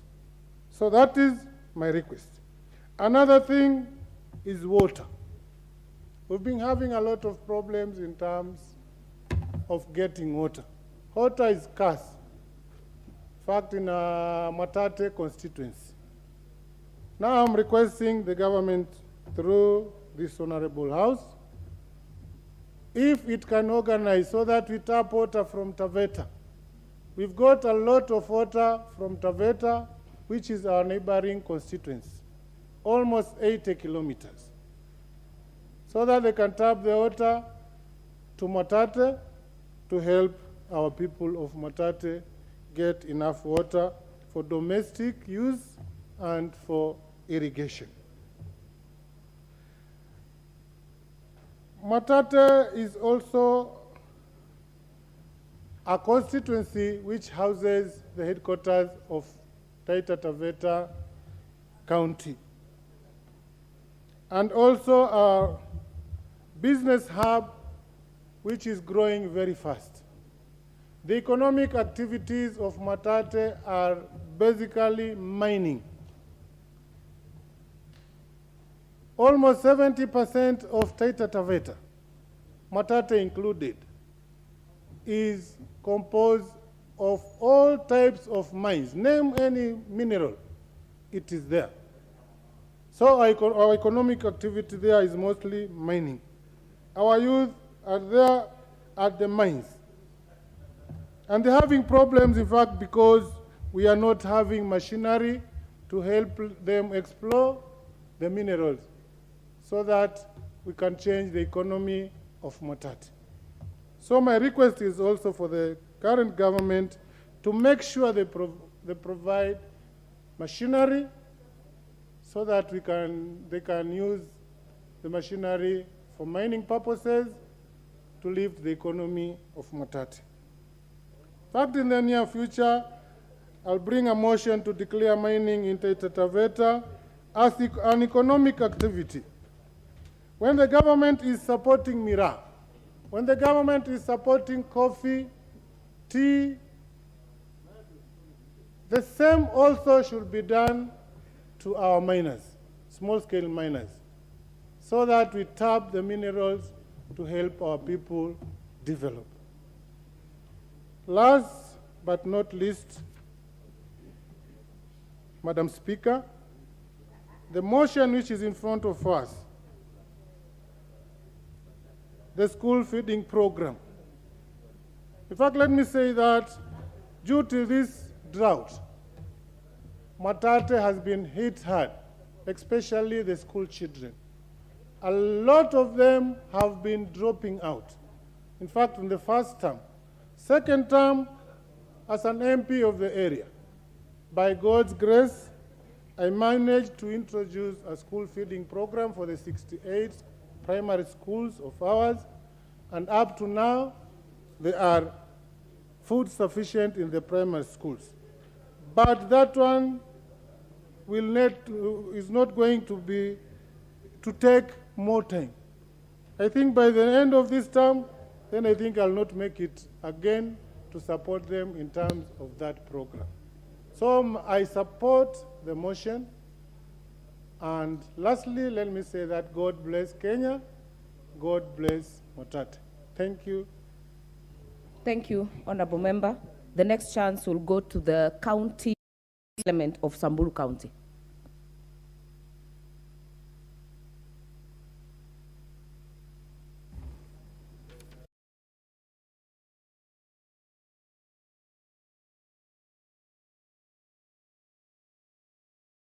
I'm speaking in this house, and I'm so grateful. Secondly, let me thank the great people of Samburu for giving me this voice to represent them in this house. I'm so grateful for them for electing me as their member of county. I've started this journey long time ago, 15 years down the line, and I'm so humbled for the trust they have bestowed upon me this time, and I promise to serve them diligently, without biasness, and with all the respect that they deserve. Thirdly, let me also thank our president, the president of this country, Dr. William Samoei Ruto, for the support he offered to me during this campaign time, and also for him being elected as the president of this country. He's also my party leader, and I'm so grateful for the support and the plans that he has for this country, because we know that we inherited a country which the economy has really gone down. The population is really suffering, And I understand from his agenda that he has so good programs that will put this country back to the line again. Programs like the Hustler Fund, the housing program, the universal health care program. These programs are really going to support and help our people. And I believe that this Honorable House will give him the support that he requires to be able to implement this program, and the programs will be able to uplift the life of our people. Thirdly, I come from a region that is currently hardly hit by the drought. I think we have all read from the televisions and also from the press statements given by the members from that region, the northern Kenya. We are really faced by very hard drought. Our people are really suffering because of hunger. We have lost a lot of livestock. We are also experiencing a lot of our children dropping out of school because their parents are not able to pay for the school fees. The schools are not also able to feed the children. So we are suffering both in homes, and also our children are suffering back in the schools. The county is facing a severe drought, and the trend is really worsening each and every day. The household food security has been highly affected, and there has been minimal harvest in the agro-pastoral areas. Water has also become a major challenge for both human and livestock, and the discharge levels has really gone down, and most strategic boreholes have either broken down or the discharge levels are really going down. Conflict over pasture have also erupted in most of the parts in the county, and as a member representing the county, I would request the government to spearhead the support and the interventions that will really address the suffering that people are really undergoing in that region. We are talking of Samburu, Marsabit, Isiolo, West Pokot, and parts of Turkana. And if the government cannot do anything, we are fearing that we are going to lose lives. This week I was in the county, and we were reported of an old man who has passed on due to hunger. So I'm here requesting the government to fast-track the interventions, and even the development partners who are working in this country. If there is any kind of support they can be able to give us, please, we are requesting for any kind of support, and any other good Kenyan who is really having the heart of supporting people. So I thank you very much for giving this opportunity for the school feeding program. I really support that it can be reinstated so that we can have retention of our children back in schools, especially now that the parents are not even able to pay for their school fees. And thank you, Madam Speaker, for giving this opportunity. Maybe I can donate some of the minutes for the members who have not spoken. Thank you so much. Thank you, Honorable Member. The next chance will go to the member for Wajir South, Honorable Mohammed Ado.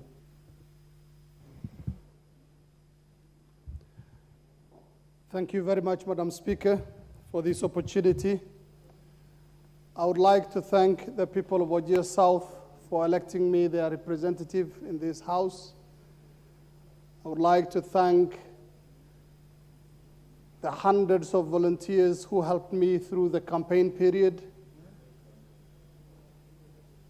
who showed confidence in me and my leadership and made a reality what we were looking for. I represent Wajir South, which is the second largest constituency in this country, second only to North Hor in Marsabit. The size of Wajir South is about 23,000 square kilometers. To give you a snapshot, that is size of Nairobi, central Kenya, and western combined. And it's represented by one member of parliament. I believe that is a blot on the conscience of us Kenyans. We've been shortchanged many times. There have been boundary reviews of constituencies, and hopefully, we hope this time, justice, equity, and even-handedness will prevail. Wajir South has 4 sub-counties with only 2 fully operational. The other 2 are a work in progress. The sheer size of the constituency makes it really difficult for the delivery of service, not just from the Member of Parliament and other elected leaders, but also government workers and aid workers who are in the process of alleviating the biting drought afflicting my people at this time. Now, drought is a big problem right now for the people of Wajir South. Over the years, we've seen cyclical droughts that have decimated livestock and made the people really weak.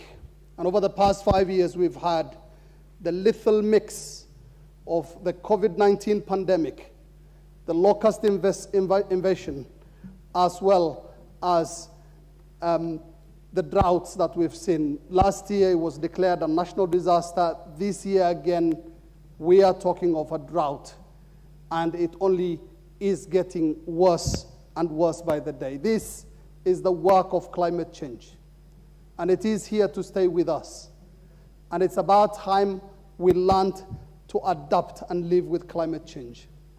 It's a global phenomenon, not much of our own making, but we are bearing the brunt of the ruthlessness in which Western countries, industrialized countries, have dealt with our environment. But again, adapt we must, because if we don't, then we will be having even more problems. And right now, there are a lot of discussions going on in not just my constituency and the greater Wajir County, but also the other parts of the country which are afflicted by the dry spell. That pastoralism, as we have seen over the ages, is untenable. We can no longer continue to chase rainfall because it's become few and far between. What we need is to adapt and change our lifestyles so that we get to live a much better life than the one we are living right now, because every year we are seeing caravans of relief convoys taking food to the people, to the extent we've been reduced to a people dependent on the goodwill of others. We are talking about agro-pastoralism, more settled farming, as well as keeping livestock, which is a prized source of livelihood for the people of the north, where Wajir South is. We can no longer continue as our forefathers to chase the rain, even if it means crossing the borders, because there is very little rain due to the phenomenon we are facing. Now we are talking about agriculture as an alternative mainstay for our people so that they can grow their own food and fodder for their livestock. That way we will be able to keep on practicing our prized mainstay, that is pastoralism and the rearing of animals, at the same time grow our own food. This is where we are headed, and we will be seeking as much help as possible in this direction. Right now, as we speak, there are throngs of aid workers crisscrossing Wajir County. The county government has rejigged its budget and is offering relief aid to the people. We are thankful to the county governor. We are also thankful to organizations like Save the Children, the Kenya Red Cross, the United Nations Children's Fund, and the many others, including the World Vision, who are giving life-saving aid and water to the people of my constituency. There are 7 wards in my constituency, and out of those 7 wards, 3 of them are facing shortages of water. So as you can see, my work is really cut out for me, as I am representing people who are facing all those problems that I have listed. And again, Madam Speaker, we have a fantastic motion in front of us today, one that deals with provision of school meals to students. Remembering my childhood and growing up in northeastern Kenya, it's actually did a big difference keeping us in schools. School meals really contributed to many of us remaining in school because of the abject poverty most of the people there were living under and still do to this day. But again, I'm in support of this motion, yes, but we have even a more pressing problem in northeastern Kenya because of the action of the former government 2 years ago, in which, with a stroke of a pen, 5,000 teachers were recalled from the region because of insecurity.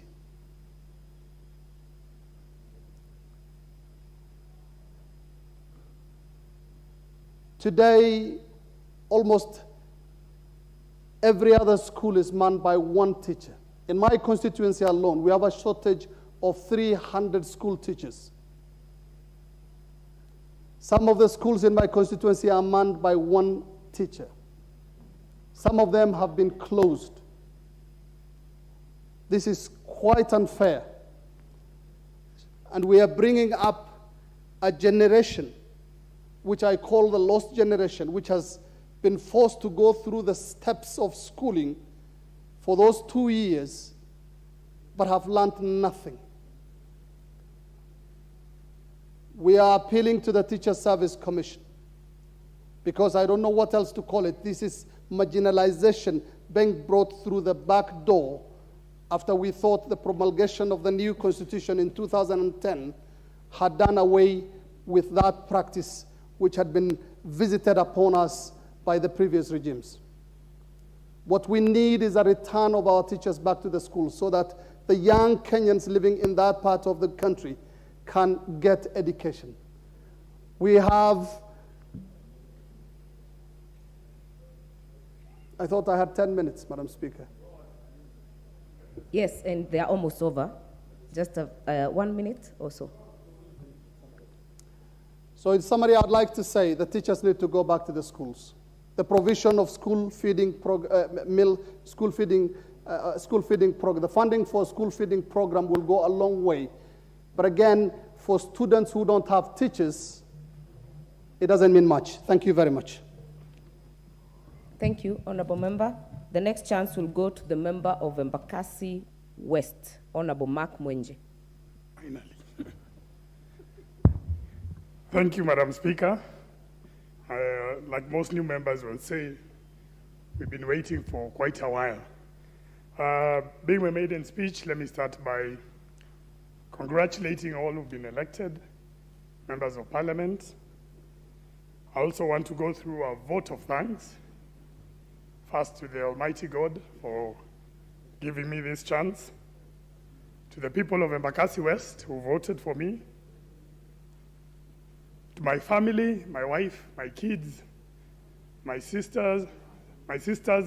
brother, and all those who campaigned with me in Embakasi West. I want to thank them for their support.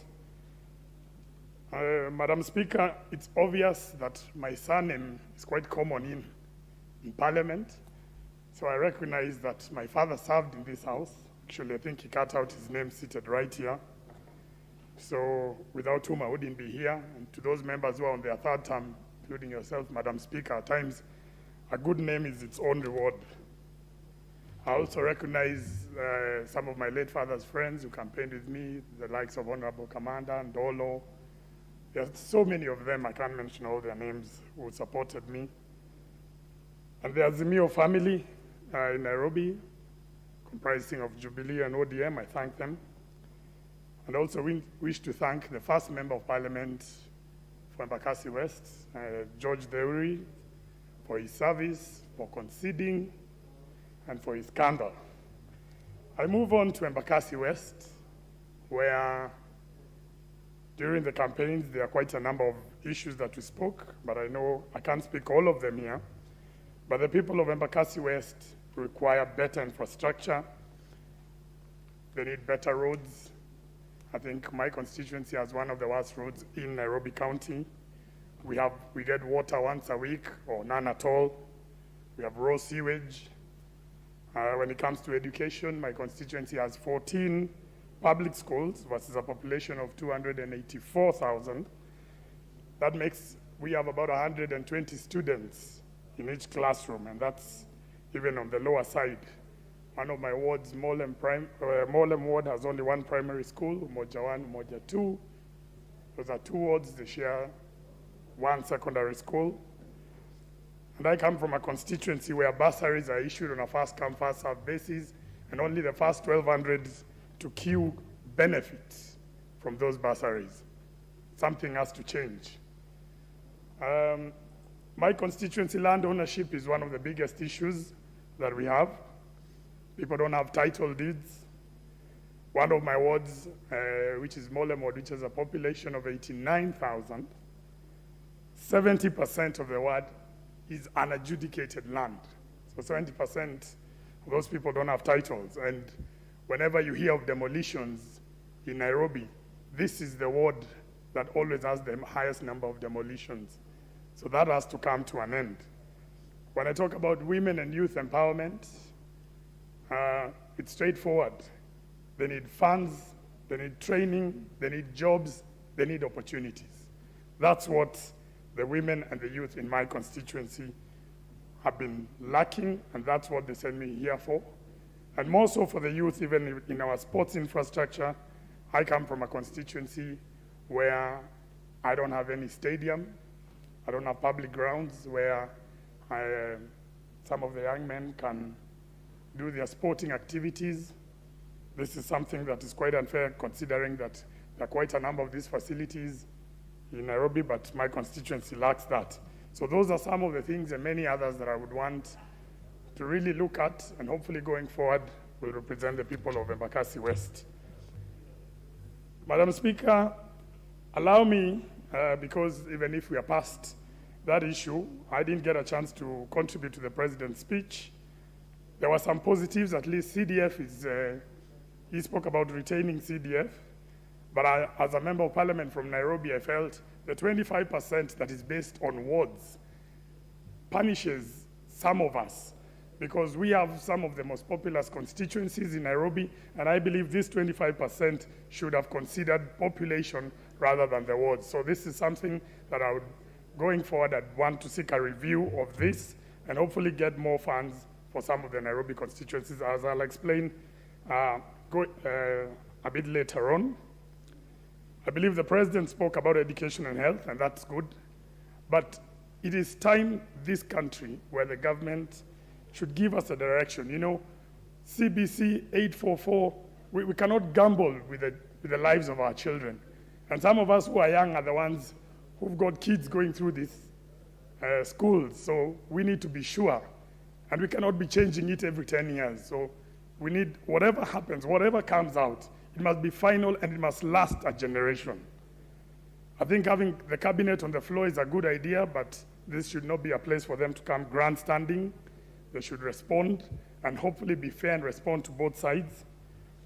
The Hustler Fund, I think it's a good idea, but I felt the President's speech limited it. When he spoke, it will be issued through technology. That is not the promise that the President had told people when he was campaigning. I think at some point he had said he'd make it quite easy and be distributed by the members of parliament. The Hustler Fund should be made accessible and quite easy for people to apply. I also wish to note that our country seems to be suffering from a campaign hangover, and we saw it even here today. And it's time we need to accept that somebody won. We competed, elections are over, and we can't keep campaigning again. And I think the President said that he's the bigger brother now. And my colleagues from the other side need to recognize that they're the bigger brothers now. So let us not grandstand anymore. Let us allow our country to move forward. Yesterday I had the opportunity, the president was in Embakasi Central, and he visited my constituency. And some of the things that I felt he should have spoken in his presidential speech, he did it when he was out there, when he was going around. The majority leader today accused the leader of opposition, Raila Odinga, of going around. The president is doing that, and he spoke of some quite important issues. And it's at times during these public gatherings that we are able, actually that's why all of us are here. Without those public gatherings, none of us would have been elected. And yesterday I had the president speak about here in Nairobi increasing the number of schools, ensuring that we have title deeds we sort out all the issues of land matters in Nairobi within 12 months. We open the markets. And then coming to the substantive motion, the school feeding program. Madam Speaker, I want to recognize that the governor of Nairobi has proposed that all members of Nairobi build kitchens so that he can facilitate the school feeding program through those kitchens. I would hope that the governor of Nairobi, and we thank him, that he would write to the members of parliament from Nairobi County and formally communicate this position to ensure that we can feed our children, especially here in Nairobi, because this is something that a lot of parents have, especially during our campaign times, were raising this issue quite a number of times. And I think this is long overdue. Those of us who were in school in the 90s remember Maziwa ya Nyayo. So it is nothing that is unheard of. And I think I want to support this motion. I think it is long overdue. And just as I conclude once again, I'd want to just reiterate that for those who have won, especially the government side, you need to bring the country together. The country is taking too long to heal. And we cannot accept, we can't let the country continue the same way. And we have a choice here. We can follow the Kibaki route, where Kibaki united, even despite Moi, who opposed his candidature. We can go the route that Kibaki took, or take a new route, which I don't think is the right one. So with that, I thank you, and I look forward to working with the rest of the members. Thank you very much. Thank you, Honorable Member. Now we'll go to the member for Mbeere North, Geoffrey Ruko. Thank you, Honorable Speaker. I want to contribute to the motion on school feeding program. Tomorrow, Madam Speaker, I will be having a meeting with the heads of primary schools teachers in my constituency, Mbeere North. And it is true, Mbeere North is facing very serious crisis as far as drought is concerned. I have seen it circulating in the news, in the media, that some of the kids have resorted into eating wild fruits because of the drought crisis we have. And it's extremely shameful that almost 60 years after independence, we are not able to feed ourselves as a nation. We are glaring, we are experiencing very humiliating situations which should not be happening. As we come up with a school feeding program, which may be, say, a short-term approach to take care of the problem of food in this country, I think it is important, Madam Speaker, we have short-term programs. At the same time, we have mid-term programs and long-term programs of dealing with drought cases or crises in this country. One of the members here has mentioned the issue to do with climate change, which is compounding all these issues into a serious crisis. It is important to put a framework which can guide the monies which is coming from climate financing to ensure this money is properly used by Kenya to take care of such calamities or such crises which we are having at the moment. What I mean, Madam Speaker, is that if this House can propose and propose and enact a bill on climate financing, which will enable dams, huge dams, for instance, in my constituency, the designs are complete of a very huge dam called Kamomo Dam, which costs about 23 billion Kenya shilling, but the government cannot be able to support that 23 billion shilling so that the people of Beira North can have sustainable water and the issue of drought in Beira North can be a thing of the past. We must come up with innovative ways.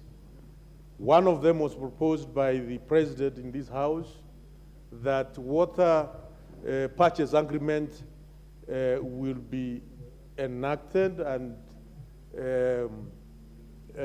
will be formed by the government of the day, but at the same time, we need to harness all the funding or money coming to the country in form of climate financing so that it can have huge, it can implement huge projects which can mitigate or which can adopt the effect of climate change.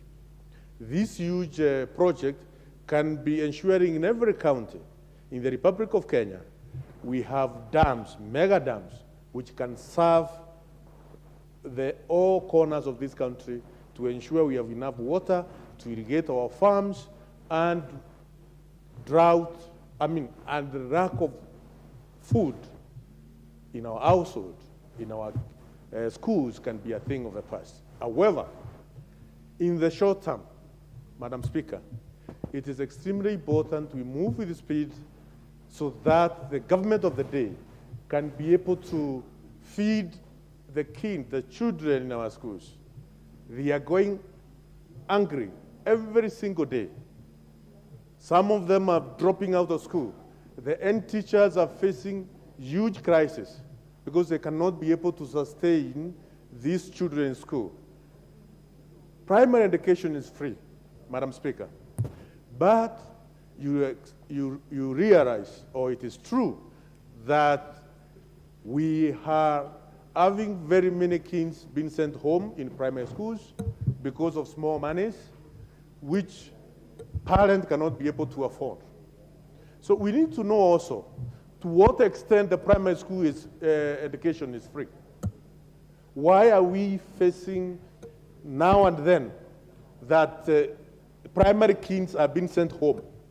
And then we are told that the national government CDF fund cannot support those parents who are unable to pay 200 bob, 500 bob for ensuring that we have a watchman in primary school, for ensuring that we have support staff in primary school. Of course, those monies are needed by the end teachers of those schools. Then the disbursement of money from the Ministry of Education to primary schools. You realize in a term, Madam Speaker, the amount of money which is going to these schools is ranging between 30,000 and below. 30,000 cannot be able to sustain a primary school for a term. So let the government be committed to what it says. If it's a free primary education, let it be free. Let it be totally free. It is extremely bad and shameful to see very poor kids going home and the parents who are not able to raise 200 bob staying with a kid home for a week, and at the same time they are not able to feed those kids when they are home. Madam Speaker, I beg to support this motion as a short-term way of taking care of the crisis which is going on in the country, but as a nation, we need to think in terms of the long term and how we can have innovative ways of raising money which can ensure we have fought the crisis of drought in this country once and for all. I beg support, Madam Speaker, and I thank you. Thank you. The next chance will go to member for Kitui South, Rachel Nyamai. Thank you very much, Honorable Speaker, for giving me a chance to contribute to this motion. I would like from the onset to say that I do support the motion, and I congratulate my friend, the Honorable Elsie Muhanda, for coming up with such a good motion at this moment in time. Madam Speaker, before I proceed, I would like to congratulate the substantive Speaker for being elected, the Deputy Speaker for being elected to preside over this August House. And Madam Speaker, I would like to also congratulate you for presiding over this House this afternoon. It's a privilege from the Speaker. And also I would like to thank the Speaker for accepting our names, the 6 of us, to be able to serve. And I also I believe I can speak on behalf of my colleagues that we will do our best and will be fair. I would like to take this opportunity, Madam Speaker, to thank the people of Kitui South for electing me for a 3rd term in this House. I know that this is not a mean achievement, and I really thank them, the people of Ikanga, the people of Chatune, the people of Motomo, Kibwea, the people of Madhima, the people of Moda, the people of Kanziko, people of Simisi, people of Kasala, Ikuda, and people of Adi, Ward, and Maluma. Thank you so, so much. I want to promise you that I will do my best to deliver the promises that I made, Honorable Speaker. Madam Speaker, this is one of the elections that I made the highest number of promises. I've never made this kind of promises in any other election. And I would like to say that with the help of God and this House, the power that it has, and also with the blessings of the people, I will do my best to deliver. Madam Speaker, let me also take this opportunity to thank those who volunteered to support me, closed their businesses in Nairobi and went to the ground to help me. The youth, the women, all of you, I would like to take this opportunity to say thank you so much and may God bless you. Madam Speaker, allow me to go to the motion for today. I just say that I support this motion. It is a very, very important motion which addresses the matter of coming up with a policy that will ensure that we have school feeding program. Madam Speaker, my constituency, Kitui South, is one of the most affected constituencies in this country. We have children that are not attending school. We have children that have actually already dropped out because there is no food at home. Some are assisting their parents to get manual jobs here and there so that they can get food. Madam Speaker, having this policy will ensure that we get a way of ensuring that we have healthy children, and these healthy children will be able to perform better in school. This will ensure that we have children transiting from primary to secondary and possibly to tertiary institutions. That will bring sustainable development in our constituencies. So, by having this policy, which will eventually, hopefully, become a bill, which will hopefully become an act of parliament, which will hopefully one day have it been funded, just like the other programs that have been funded through this House. I hope that we can get there. Madam Speaker, health is wealth. The biggest wealth we have in this country is our children. Beyond provision of electricity, beyond provision of roads, beyond everything that we do, our children are number one. So I would like to support that we need to have this policy as soon as possible after this motion is passed by this House. Madam Speaker, when this policy is being passed, Madam Speaker, we could think of identifying ways where the sourcing of food is done from the local areas.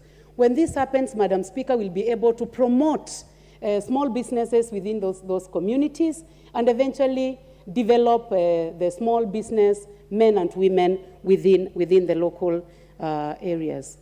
Madam Speaker, I would like to say that we have a very good NGO in my constituency called Homegrown that has done very well in terms of providing food in some of the schools. We are engaging to see whether we can get more. However, Madam Speaker, it is important to note that most NGOs that are providing food are also calling upon government to come up with proper policies and plans so that government itself can finance this. And this matter has been raised by Homegrown. It has been raised by another organization called Food for Education, East Africa Children's Fund, and Mary's Meals. Madam Speaker, this matter that our colleague is raising, I think it also resonates very well with these NGOs that are asking that we have a proper policy, we have a proper rules and regulations, we have proper financing that can eventually ensure that our children are getting food. Madam Speaker, if this happens, it will ensure that the children in my constituency are able to go to school. The stories that I'm getting from the constituency, Madam Speaker, are really disheartening, that we have a situation where teachers are bringing concentrated tea with a lot of sugar, so that during break time, if they realize that some of the children are getting frail, then they give them that tea so that it can sustain them. So this is the time that this August House raises to the occasion so that we can ensure that we have this policy, and then we take the other steps that will ensure sustainable financing. Madam Speaker, as my colleagues have spoken, the member for Ajia who has left and the honorable member for Mbere East who has just spoken before me, they are talking about sustainability. And it is time we know that, yes, we are going to feed the children now and in the near future, hopefully, if we get this policy. But the issue is about ensuring that we get provision of water in especially these ASAL areas. Because when we have water, then we will be able to get sustainable food production, and then we will be able to feed the children. Madam Speaker, my last point will be a call to our principals and our head teachers in our schools, that this is a very, very difficult moment. And we would like to ask them as a parliament that we are requesting them, if possible, they come up with some form of agreements with the suppliers.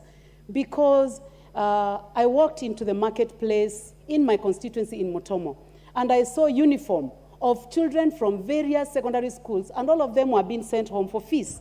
Yes, we do not have CDF, and some of these children, most of them, depend on CDF. I would like to call upon the head teachers, the principals, kindly give the house a chance. Engage the suppliers of food. Kindly keep the children in school. And hopefully, in the very near future, the matter of CDF will be sorted out, and CDF will assist you to pay the bills. Madam Speaker, with that, I would like to thank you very much for giving me an opportunity to speak. May God bless you. Thank you, too, for your kind words. The next chance will go to the Honorable Member for Yatta, Honorable Robert Basile.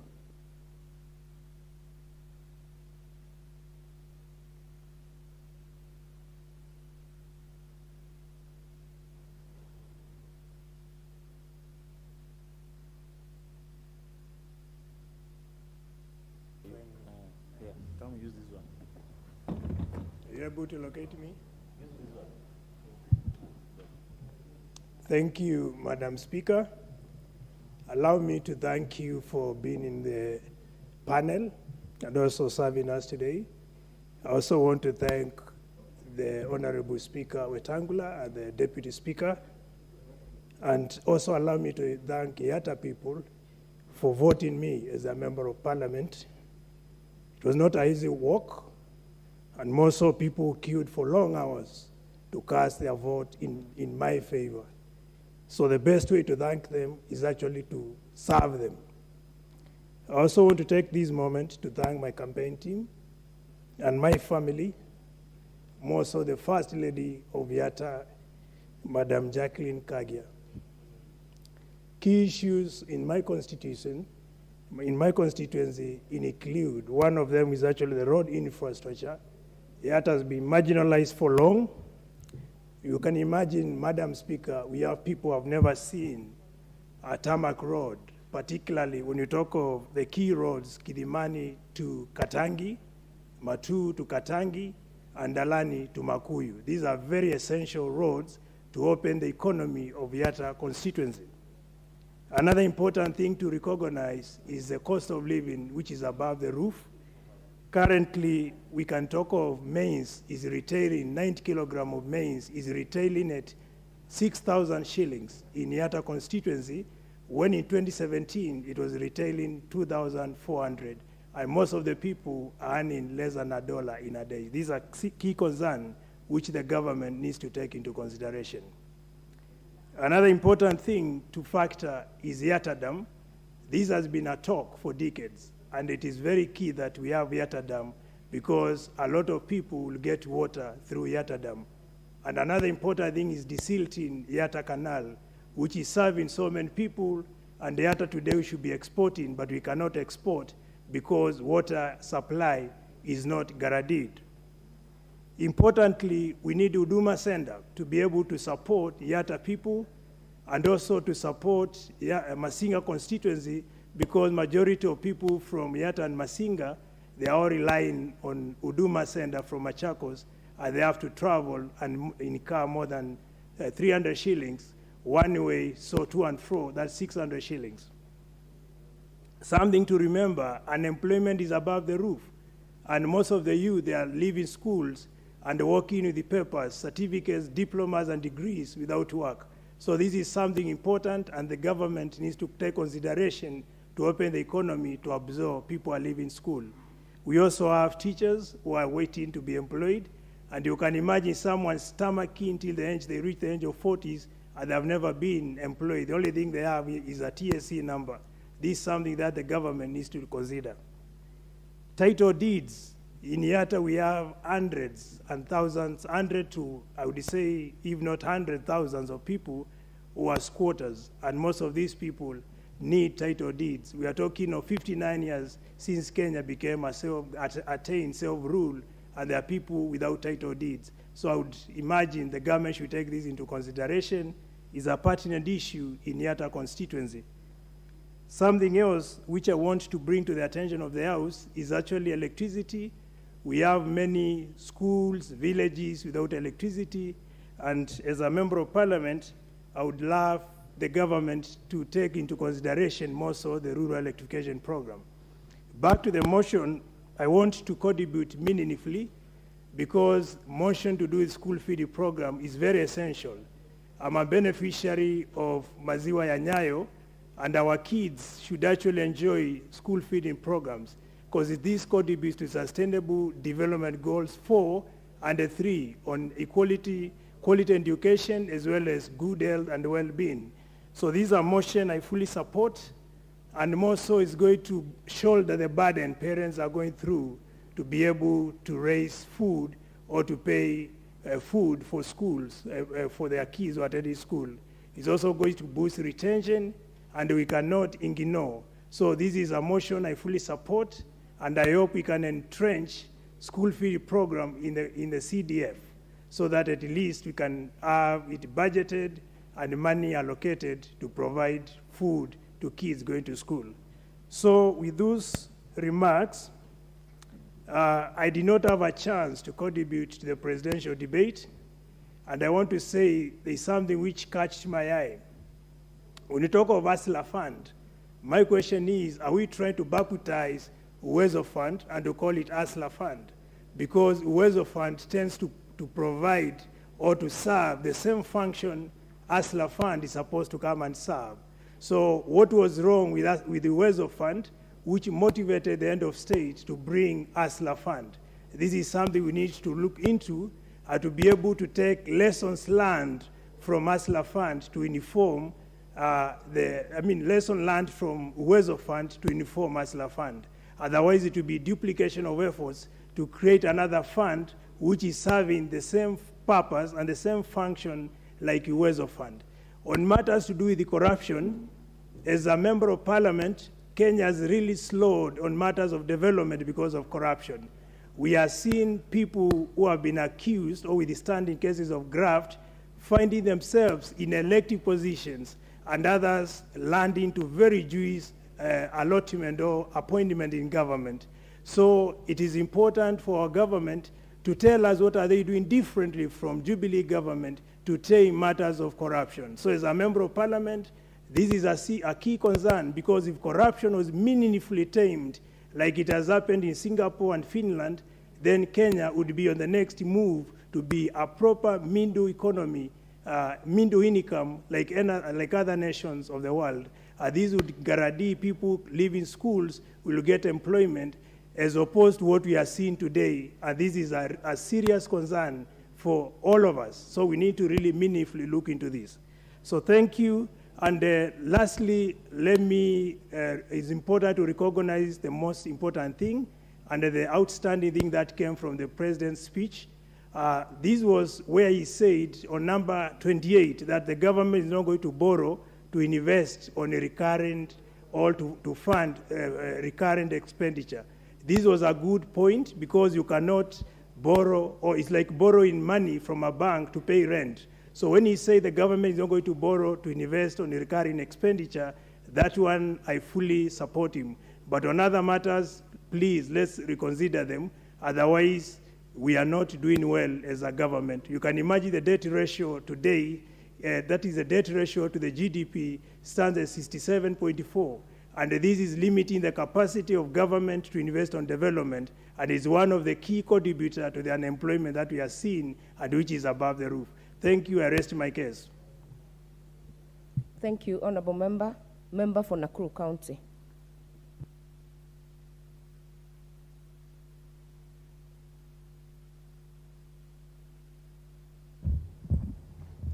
Asante sana Madam Speaker kunipatia nafasi nichangie mjadala ambaye imeletwa katika bunge la 13 na Mheshimiwa Muhanda ambaye nafikiria ameondoka kidogo. Na Madam Speaker, kabla sijaongea kuhusu mjadala, ninataka kushukuru Mwenyezi Mungu kwa kusimama na sisi wakati ya kuomba kura, kwa kutembea na sisi na kutupatia amani katika nchi yetu ya Kenya. Nataka kupongeza President wetu Honorable Dr. William Ruto na naibu wake kwa kuongoza mambo ya siasa ama mambo ya campaign katika nchi yetu kwa njia ya amani. Nawapongeza sana, na wapongeza pia wenye wamechaguliwa kuwa speaker, deputy speaker, na hata wewe Mheshimiwa Honorable Wangare kutoka constituency ya Kilgil, pia nakupongeza kwa kuchaguliwa kuwa panel ya speakers. Nataka kuchukua hii nafasi pia kuwashukuru sana wananchi wa Nakuru kwa kunipatia nafasi ya 3 pia niwe katika bunge la taifa kuwakilisha hao kwa mambo yao. Tunajua kiti yetu ya Mama County inajulikana ni ya women rep, lakini kwa kusema kweli tunachaguliwa na watu wote na inafaa tuhudumie watu wote. Hasa sana vijana, hasa sana wamama na people with disabilities sama wasiojiweza katika maisha yao. Ninataka kuambia watu ya Nakuru na washukuru sana, na washukuru kutoka Kuresoi South, Kuresoi North, Molo, Njoro, Rongai, Nakuru Town West, Nakuru Town East, upande wa Bahati, Subukia, Gilgil mpaka Naivasha. Na washukuru sana na ninawaombea Mungu awabariki sana. Ninawa promise kwamba tutafanya kazi pamoja kwa njia ya amani. Mimi ni moja ambaye ningependa sana kuwa moja ya wale ambaye watapromote ama watainua mambo ya amani katika nchi yetu ya Kenya, hasa kutoka Nakuru. Kwa hivyo nataka kuwapongeza sana wananchi wa Nakuru kuendesha mambo ya campaign na uchaguzi ya amani, na singependa kusahau pastors ambaye walisimama kuombea nchi yetu. Na wabarikisha sana wachungaji wetu, na ninajua hawakupumzika wakati huo wote, na Mungu aliweza kusikia maombi yetu. Nasema ni shukrani. Madam Speaker, nikikuja mjadala ya leo ambaye inahusu mambo ya kulisha watoto wetu katika shule, nataka kupongeza mheshimiwa ambaye ameleta mjadala huu kwenye bunge hili. Nina support mambo ya kulisha watoto. Nasema hivi Madam Speaker, sababu tunaelewa kwamba tunapitia shida kama nchi yetu ya Kenya, na wazazi wengi hawana uwezo ya kulisha watoto wao nyumbani. Na tunaelewa kwamba kwa masomo, ili mtoto aweze kusoma vizuri na hata kupita vizuri, anafaa kupatiwa chakula ya kutosha. Tunapoongea mambo ya utaratibu ya jinsi vile watoto wetu watalishwa, inahitajika kwamba itaangaliwa kwamba watapata chakula ambayo inafaa ama chakula ambayo inaitwa special diet, ambayo ninaelewa kwamba itahitajika proteins, itahitajika carbohydrates na mambo mengine. Kwa hivyo chakula yenyewe ningependa kusema chakula iwe ni chakula ambaye wakulima wa Kenya watachangia, sababu hawa ndio wakulima, wanalima mahindi, wanalima viazi, wanalima ndengu, wanalima maharagwe. Wapatiwe nafasi katika mashule in their respective, katika constituencies mahali wanatoka.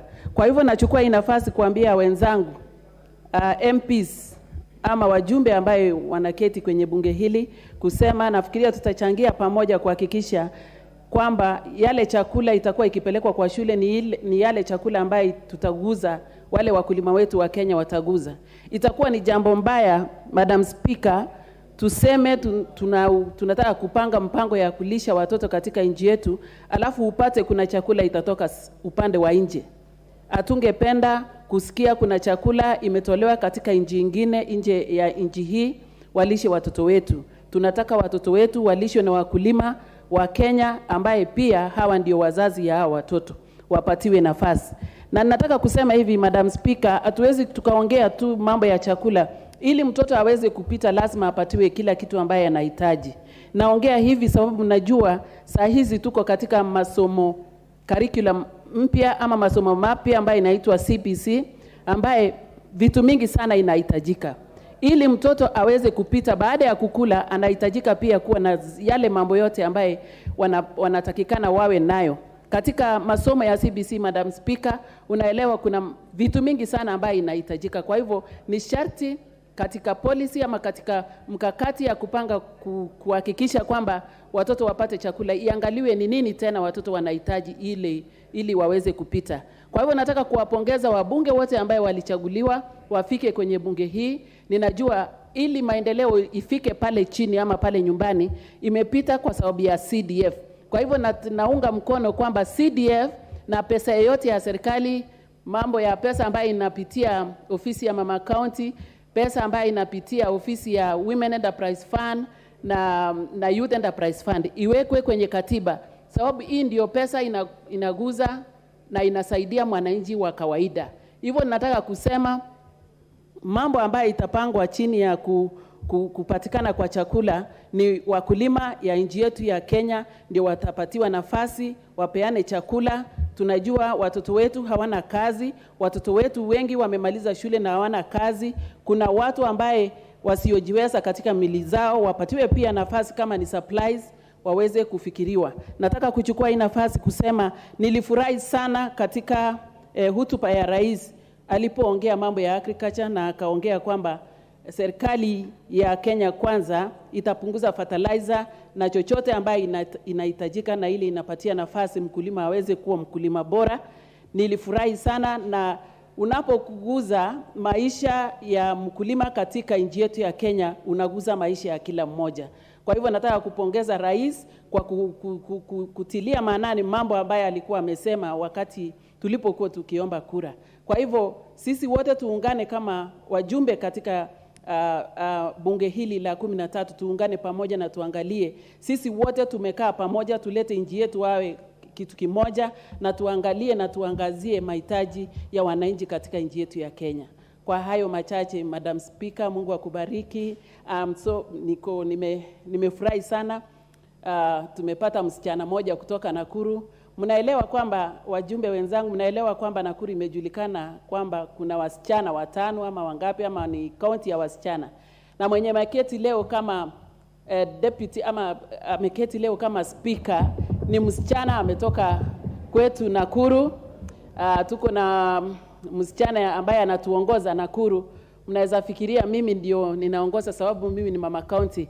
Kuna msichana ambaye anatuongoza katika Nakuru ambaye ameketi kama governor wa Nakuru, Honorable Susan Kihika. Tuko na senator wetu Thabita Karanja, alafu Liz Chelule mwenye anaongea sasa kama msichana namba 3. Alafu msichana namba 4 ni Jane Kihara ambaye amekuwa akiketi hapa sasa hizi, nafikiri ameondoka kidogo. Yeye ndio mjumbe wetu kutoka Naivasha. Alafu msichana mwingine tumeketi na yeye pia hapa, Mheshimiwa Charity Kadhambi kutoka Njoro. Mheshimiwa Mother Wangare ni msichana wa 4 na msichana moja pia anatoka Bahati. Kwa hayo machache ninaomba kuketi. Asanteni sana. Asante sana mheshimiwa, pia kwa kongole zako. Atakayefuata sasa ni mheshimiwa wa kaunti ya Turkana, Mheshimiwa Cecilia Ngitit.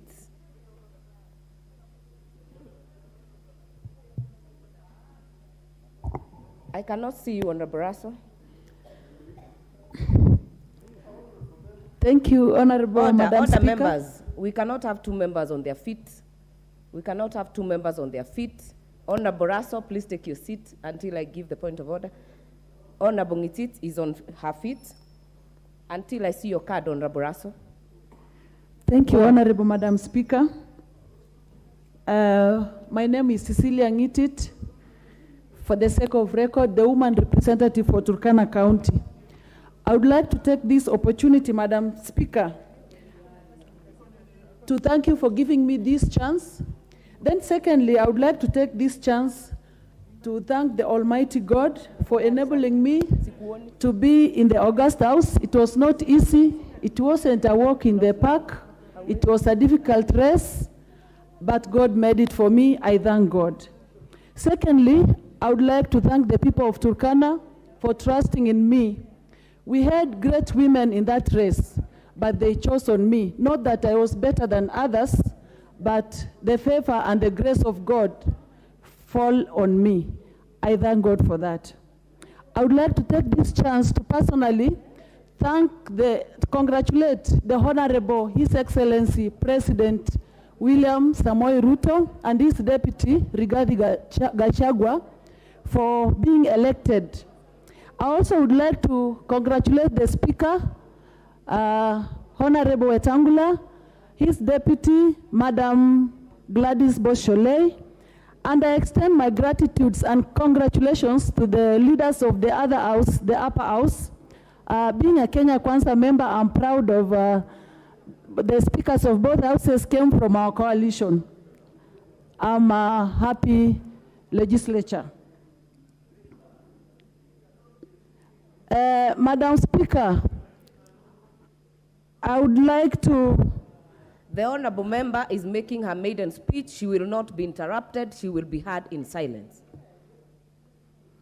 Honorable Speaker, I would like to thank the people of Turkana County, starting from Turkana Central, Turkana North, Turkana West, Turkana South, Loima, and Turkana East, in that order.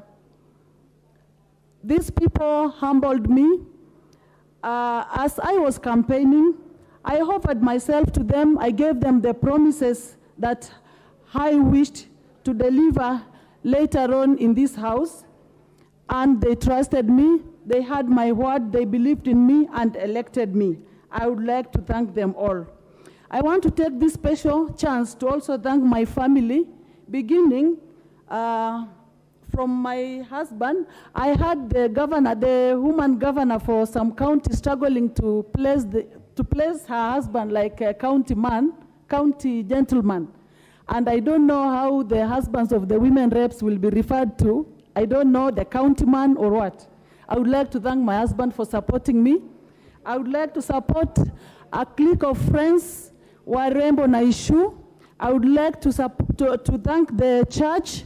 Many of them stood with me. They prayed for me. Many people fasted for my sake. Thank you so much. God bless you. Madam Speaker, Turkana County is placed in a very unique position. We border 3 international boundaries. We border Ethiopia, we border South Sudan, we border Uganda. This puts Turkana in a very advantageous position and disadvantageous at the same time.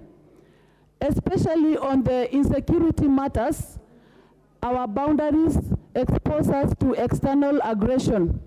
The Turkana people lose lives and livestock to the neighboring countries, and even internally, we are still vulnerable. Just in the weekend, I came from burying very eminent members of my society that we lost to banditry. Turkana County is one vulnerable county, Madam Speaker, that this country has to take note of the challenges, the unique challenges that we go through. Apart from losing lives to the internal conflicts, the external ones need to be looked at. Because fighting an international country like Ethiopia, South Sudan, and Uganda, and there are no army deployed in those boundaries, we are the people taking care of those boundaries. Madam Speaker, it is my wish that for the first time, the government in place today will look into the special placement of Turkana so that the army is deployed in those international boundaries. About the banditry one, I think we will have discussions going forward. It has become a menace. It affects many counties here, and surprisingly, the perpetrators seem to come from one specific place. That is a discussion for another day, Madam Speaker.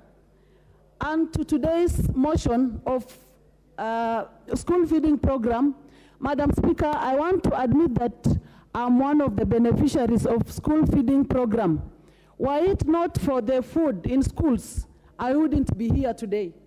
Being brought up from a poor county and from a poor family for that case, I would only go to school because there was food. And by good chance, I got to learn. And that is why there is a woman rep for Turkana County today. School feeding program for those of us who come from drought-stricken counties is a key topic to be discussed.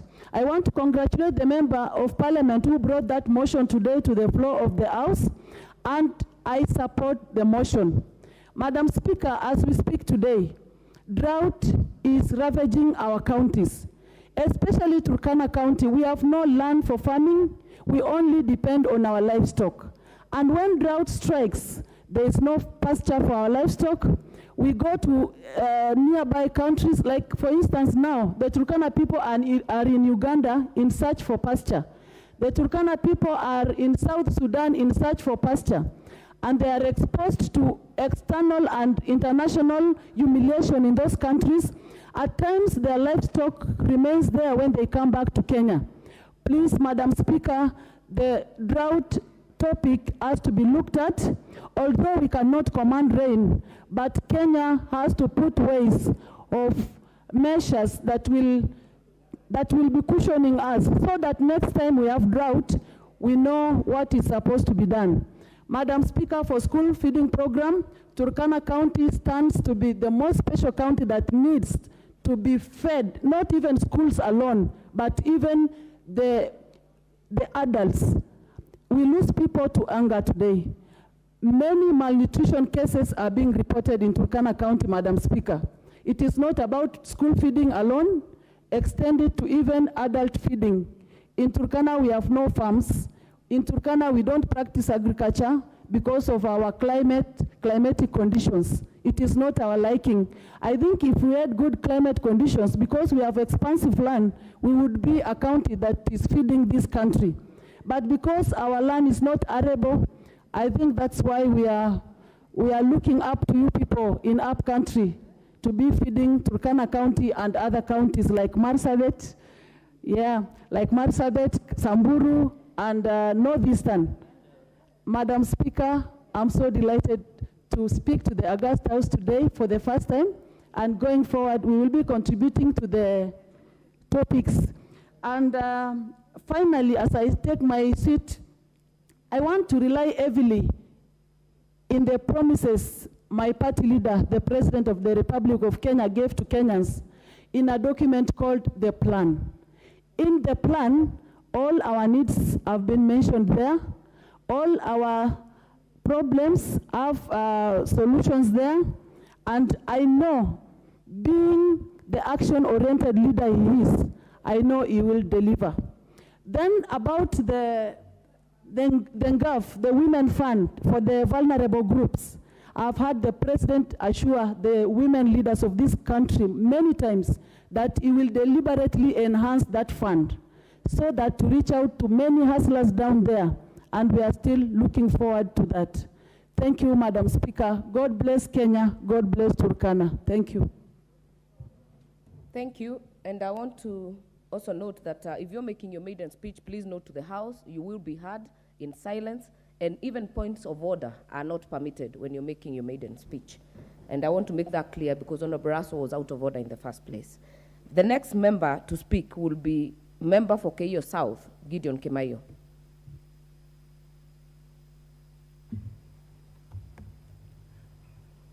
Thank you, Madam Speaker. What is out of order, Honorable GK from Dia?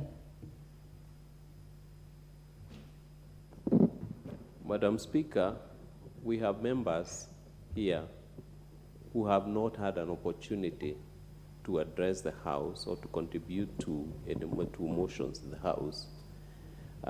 Myself, I've been seated here for the last, I think, 7 days. So every day, 5 hours, and not getting an opportunity to address the House.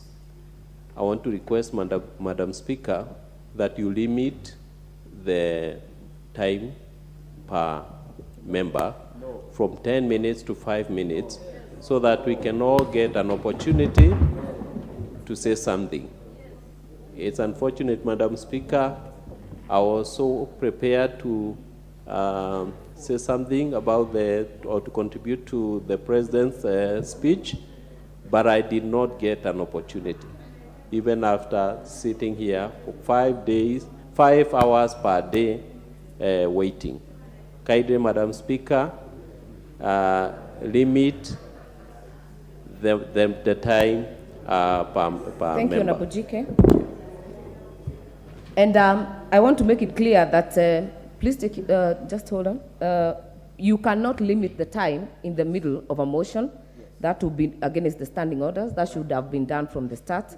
But I also want to note, there are also members here who have never really spoken in Parliament. If we would be magnanimous enough, then we'll have more of us speak. And that is why we have extended this sitting up to 9 o'clock tonight, so that we're able to give as many members as possible to speak. And when you're given within 10 minutes, you don't have to take all of it. You can take 5, you can take 2, and more members will get the chance to talk. So let us go to the member for Keio South, Gideon Kimayo.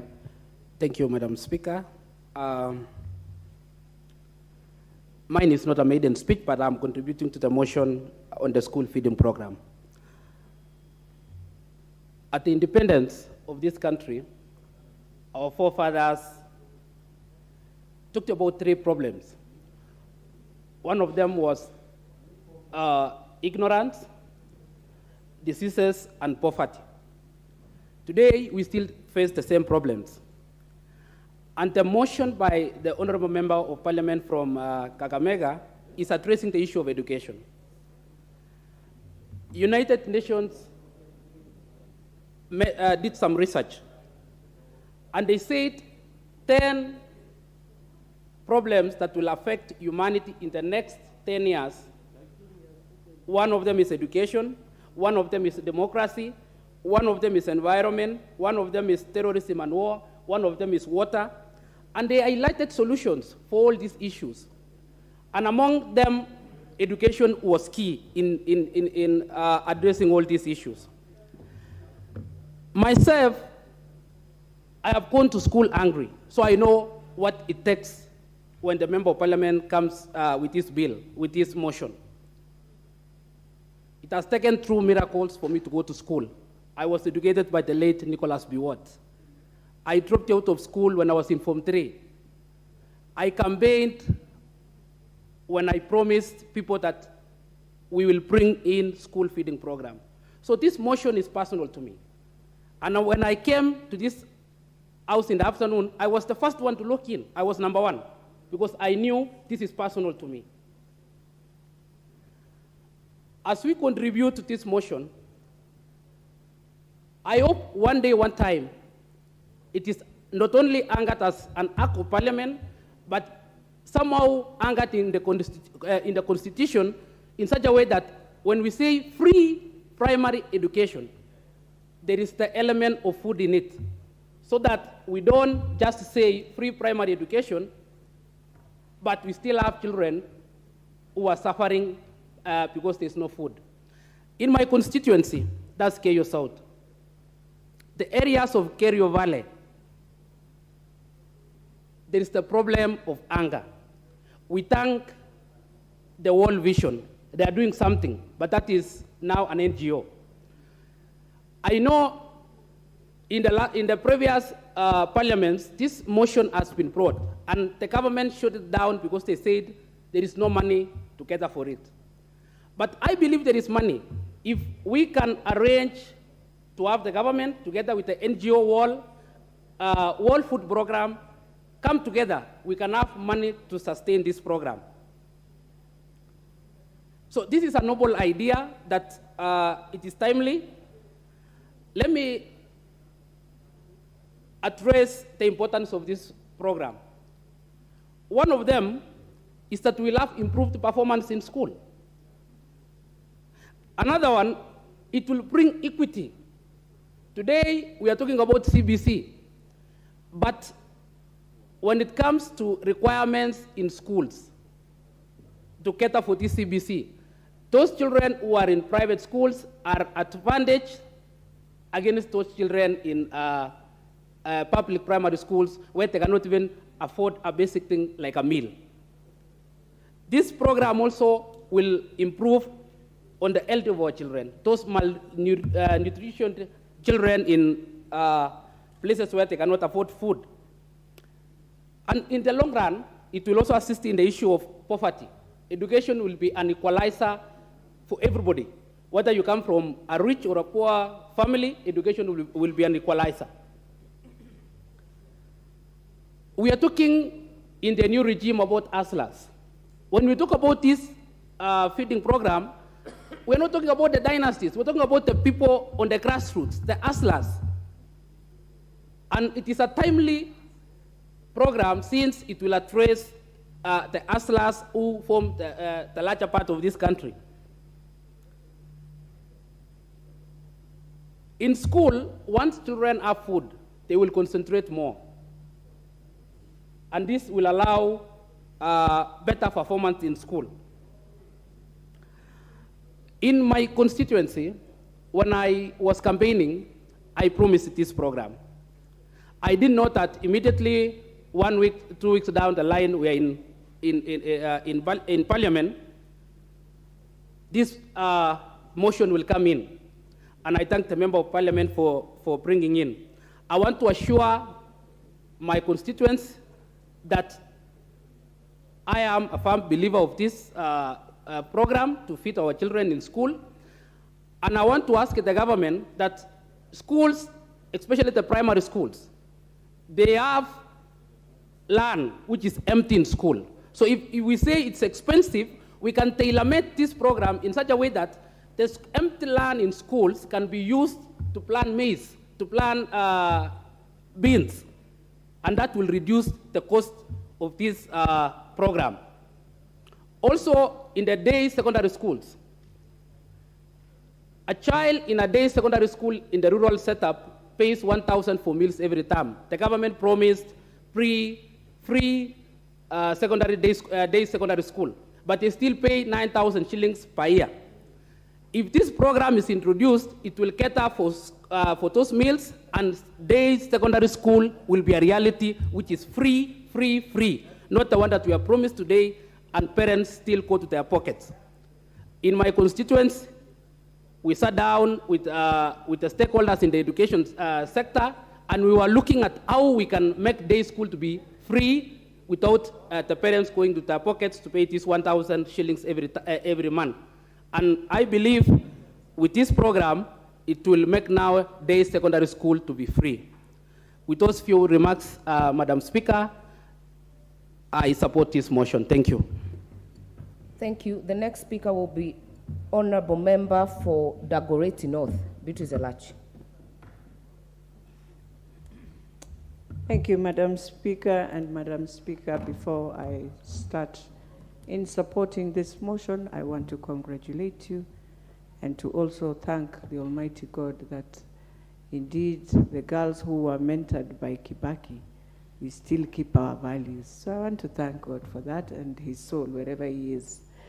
Having said that, Madam Speaker, this is a motion, Madam Speaker, that is so dear to my heart. Indeed, I want to thank Stanbic Bank because they've started the program in my constituency. I'm able to feed Gatina Primary School. We are still negotiating for Muslim Primary School and Kawangware Primary School as I prepare to bring the kitchen so that we can ensure at least 15,000 children are fed in school every day at lunchtime. I also want to thank the Honorable of Dagoretti South, Honorable KJ, and the Honorable of Nyali, who already, and Miremba also, and Aseka. This team has made us proud. They are able to feed their children within their constituencies. There's a wonderful girl called Wawera, who right now is feeding 80,000 kids across different counties. And I also want to thank her, Food for Education. She has this vision, and I'm hoping this house will follow up this vision to ensure that we have food for our children. In Nairobi, the most interesting thing is that we tend to ignore and think that when, and I'm not saying it in a bad way, when counties, the 13 counties, the ASAL counties, are in hunger, Nairobi is hit so badly. Today you'll find children running all over, Madam Speaker, in the shopping centers looking for food after school, which is very, very dangerous. And so this program brings in retention for children in school, but also ensures that you are able to safeguard our children so that they are not used by those who use them to peddle drugs. You'll find them at Lavington. A kid is just given a parcel to send to someone. They don't look in it. But because they want their 100 shillings to take home, you'll find many, many grown-ups in Nairobi using today children within the shopping malls to indeed transact drugs, and we need to deal with that, Madam Speaker. And therefore, I want to thank our leader, our woman leader, and a mother who has held most of us from Kakamega, Mama Elsie Muhanda, for just thinking as a mother and knowing very well this is what parents will need, indeed, for their children. To even have good grades, I think you need to be fed. And for us, even as who are here, we know very well that when a child is hungry, that child will be so helpless in class, will never concentrate.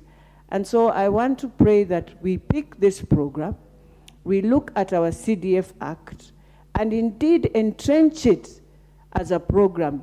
The 1.6 billion that the Ministry of Education is using, and I'm imagining right now the ASAL areas are crying, I wonder even if the children have food, should come now through the constituencies and be able now to feed the children. And that money is enough, Madam Speaker, to feed nearly the 290 constituencies if harnessed well, and parents are able to just subsidize, maybe with 5 shillings or even 6 shillings. Madam Speaker, when you look at the global world today, the people who are suffering are women, children. When you look at the urban areas, Nakuru, Nairobi, the cities, Kisumu, Mombasa, if we are not careful, we are going to lose a lot of our children. They are about to close school in the next just 1 month. I'm imagining what is going to explode in Nairobi, in Nakuru, in Kisumu, in the urban areas where children are there, they've closed school for 2 months, you even wonder what to do. I will also want to request the government. I know the regulations that were given to supply the foods were very strict, but I think I want to ask PS Marwa to really have mercy on some of the urban areas and just give food to schools so that those who are able to cook, they are able to cook for their schools, but this will help the children who are, especially the standard 8s and grade 6, and Form 4s who are going to do their exams very soon, to ensure they settle in class and standard 8, they are able to concentrate and be able now to perform. Madam Speaker, I want to urge this House. this is a motion that is going to save all of us. This is a motion that we need to think. I believe there is a framework already. The same framework that they were using, the Ministry of Education is using to disperse 1.6 billion, is the same framework we can enhance on and look at the regulations and ensure that we have clear regulations on how to guide the process, on how to ensure that every school in this country, you are able to feed our children. This is something the president also went to Dagoretti South when he was campaigning. He was able to see the kitchen. And therefore, I believe it is in his support, it is in the support of the governor to ensure Nairobi we are able to work together. And I am pleading also to other counties that work together as legislators and county assemblies to ensure we are able to feed our children. And therefore, Madam Speaker, as I support this, I know, not just me, but even the parents wherever they are, if we can do this for our country, if we can ensure we retain children in school, if we can ensure when you're walking, you find a child in Lavington and that time there's a feeding program, then that is the time we deal with the parents. But for now, it will be so difficult to even talk to the parent who himself or herself is about to go and sleep hungry, that why is your child at 10 p.m., at 9 p.m. in a shopping center. And that child, when you pick, Madam Speaker, I have picked many, when I go to their houses, indeed they were going to sleep hungry. Indeed they had nothing. And so I've realized it's a challenge, not a challenge where people are taking advantage, but indeed there is a big challenge in the country that we know drought has brought, yes, but also people, because of COVID, the post-COVID consequences is that many of our Kenyans are sleeping hungry. Madam Speaker, with those few remarks, I beg to support and to really thank you and to congratulate you. Thank you, Madam Speaker. Thank you, Honourable Member, for your kind words. The next speaker will be Honourable Member of Kieni, Anthony Wainaina.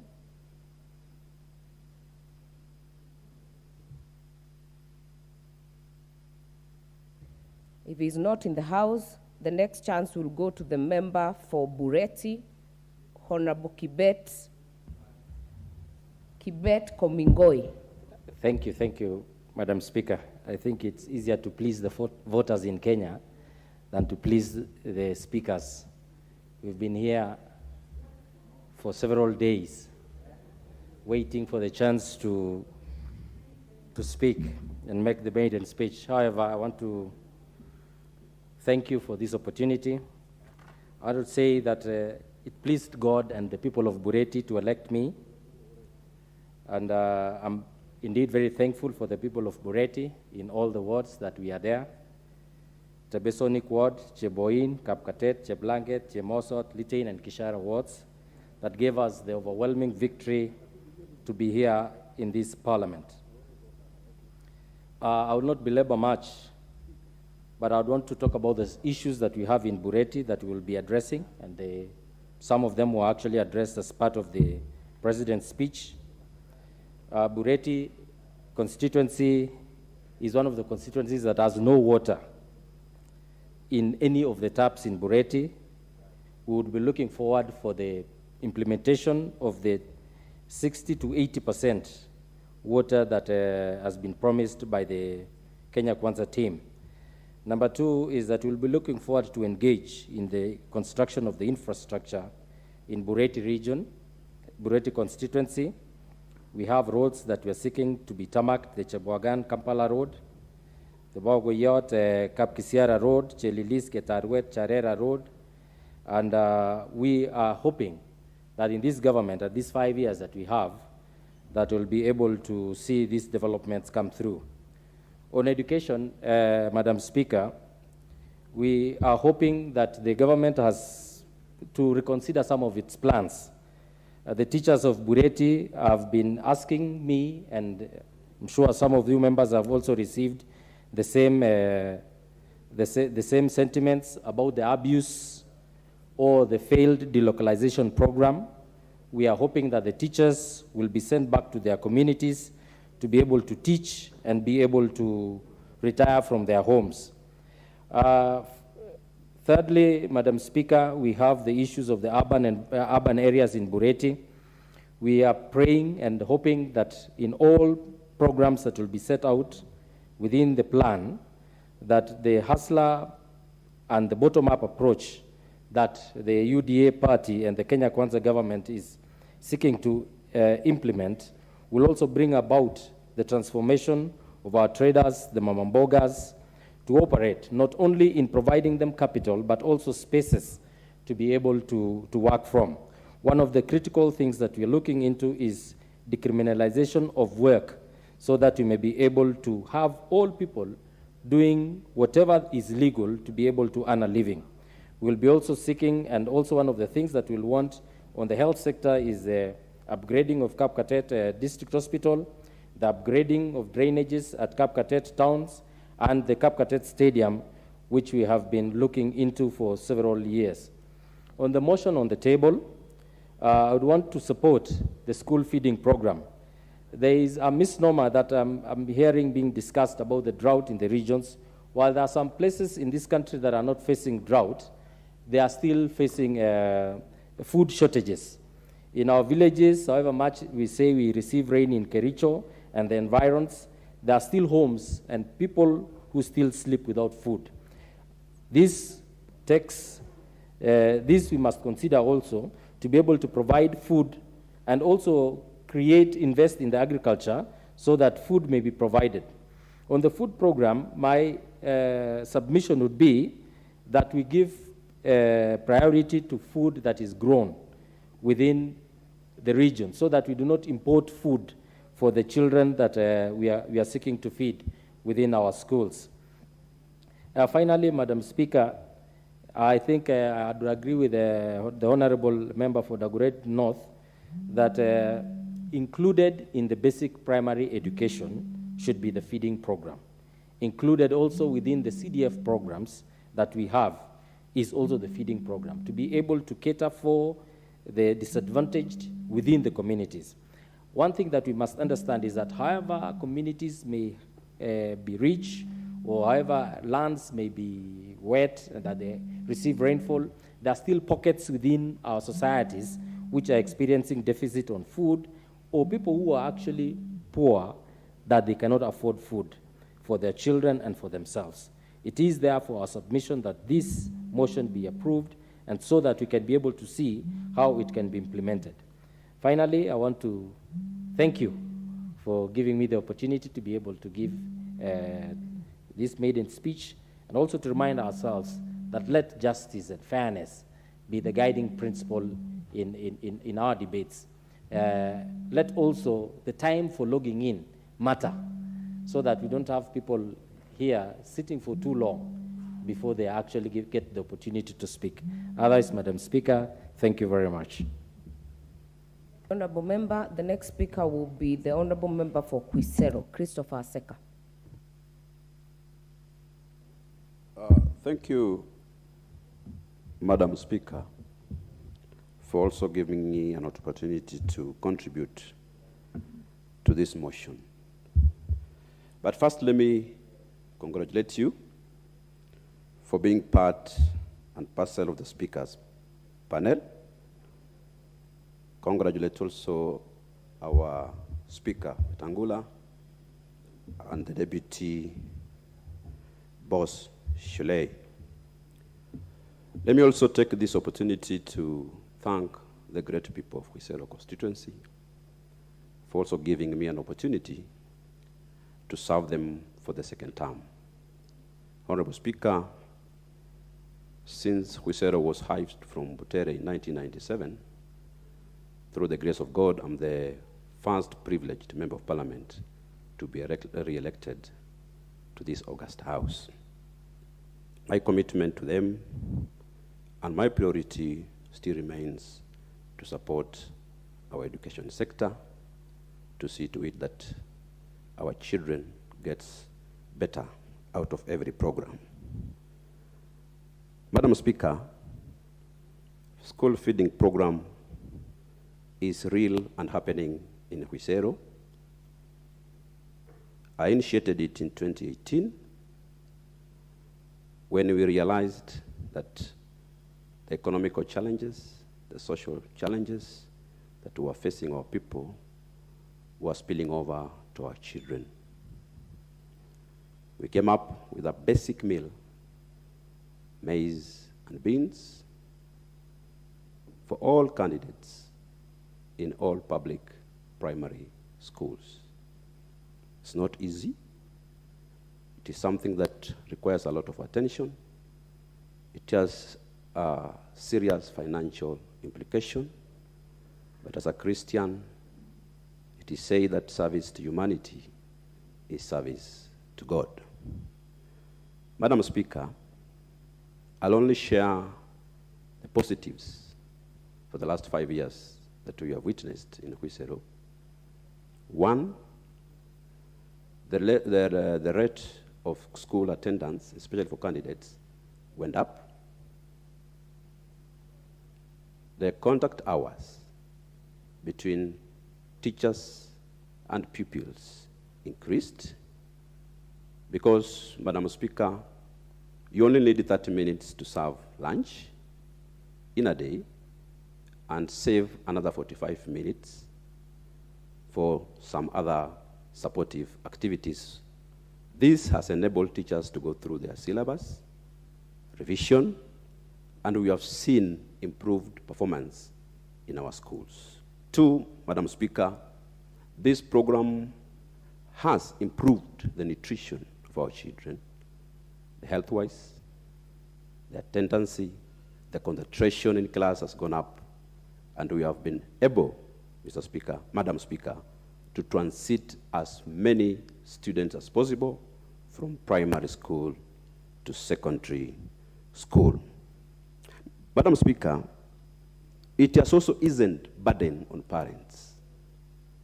At times in the village, as you know, every afternoon, every woman, every father needs to go back home and prepare lunch for their children. At times, when we have this program in school, parents will utilize that time for some more profitable economical activities. Lastly, so that I can also allow our new members to make their maiden speech, members have argued about the sustainability of this program. It is about strategy on how to do it. What we are doing from next year, we are now capitalizing our primary schools, those that have big tracts and chunks of land. As a foundation, we are giving them inputs.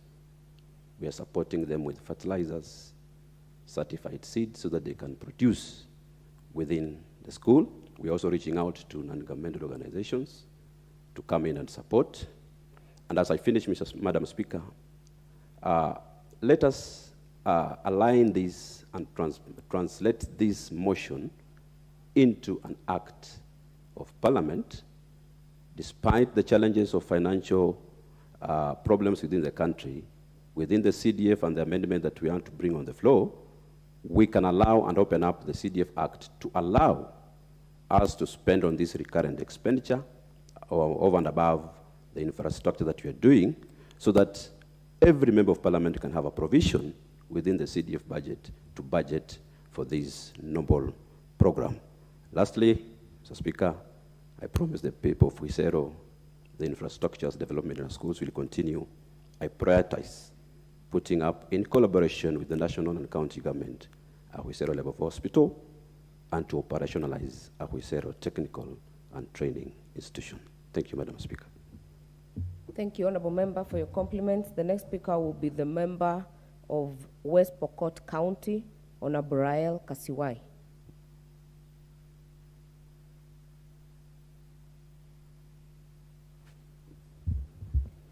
Thank you, Madam Speaker, for this golden opportunity to make my first ever speech since independence, being my first time in Parliament.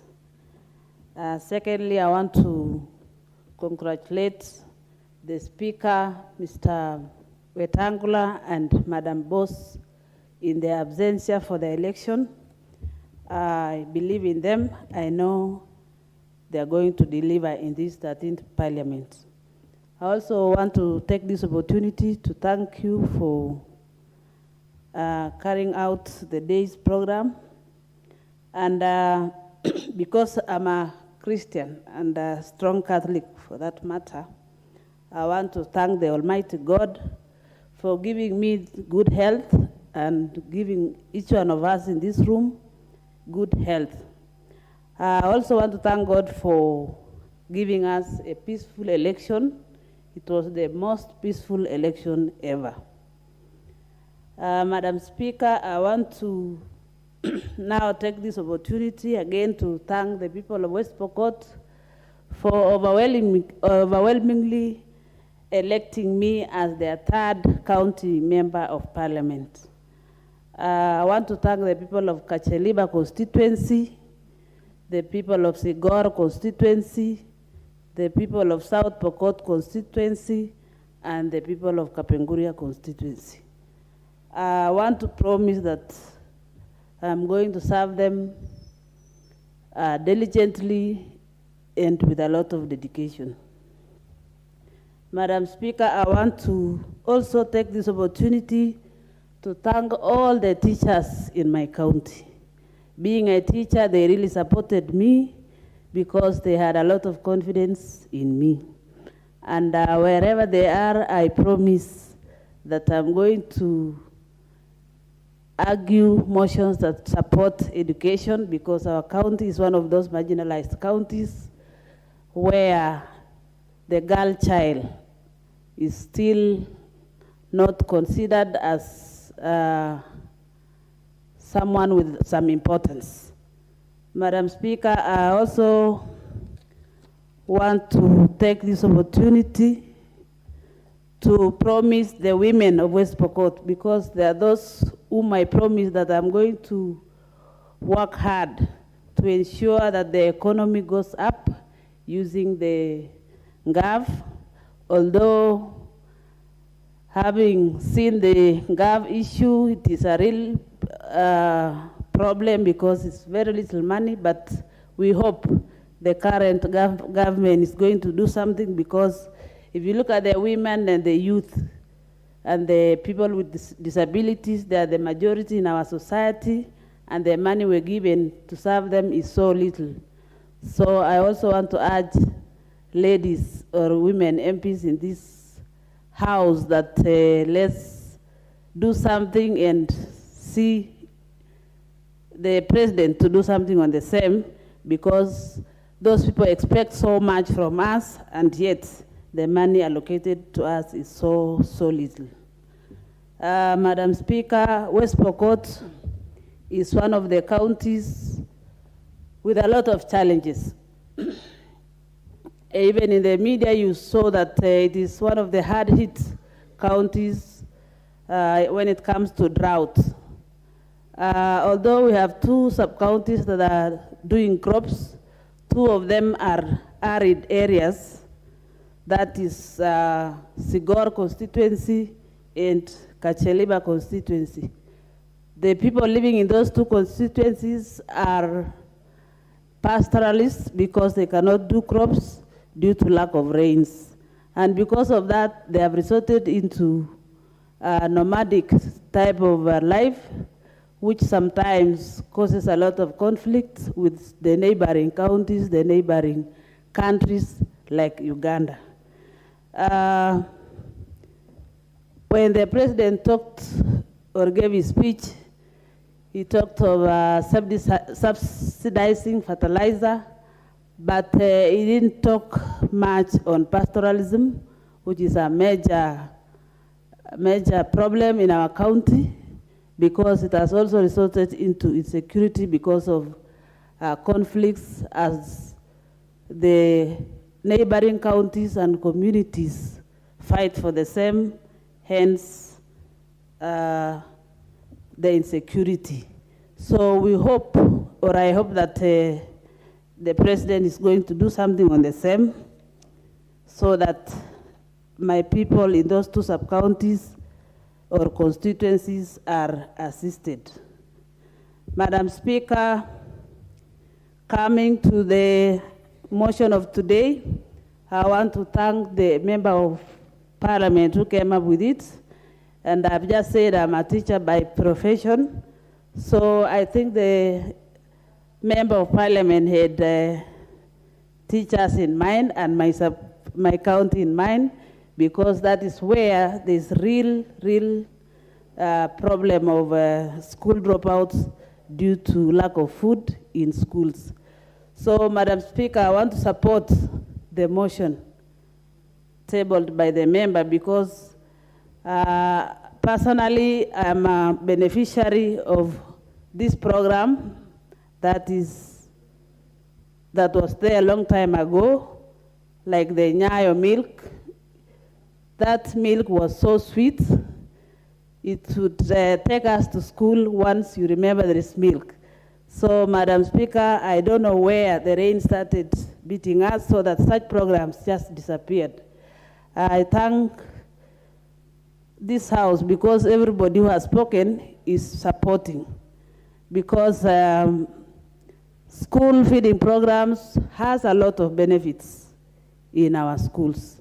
One of them being retention in schools. In my county, children go to school because of that food.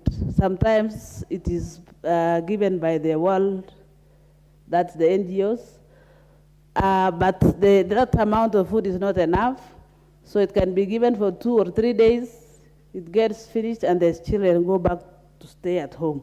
So, Madam Speaker, one of the benefits is retention, as I've said, and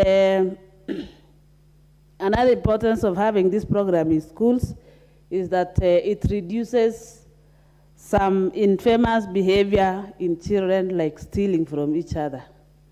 When the children are given food, same amount of food and same quantities, all of them will be fed uniformly. There will be no stealing because others may be having food, others may not have. So giving such things in school or food in schools will reduce the rates of stealing. Another importance of having food in school is that it will improve results.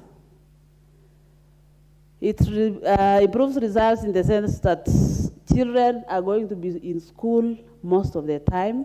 They'll have enough time to revise, hence improvement of results. That one I've seen, and that's why I support this motion. Another effect or importance of having this program in schools is that it helps those learners from poor households, from poor homes, to go to school. I've said my county is one of the pastoral counties, therefore most parents don't have food due to lack of rains, so having food in school will help such children. I also want to say that the food program in schools will also improve the health of the children. And we all know that healthy nation is a wealthy nation, so malnutrition will be done away with, hence we shall have healthy nation at the long run. Madam Speaker, the school feeding program has a lot of importance. I cannot mention all of them, but I know if we fully implement, I hope we are not just going to debate about it and leave it here. We hope the government is going to do something so that this program is fully implemented in schools to ensure our children go to school. Madam Speaker, about my county, I want to say that West Pokot. Your time is up, Honorable Member. The next speaker would be nominated Member Honorable Suleha Harun.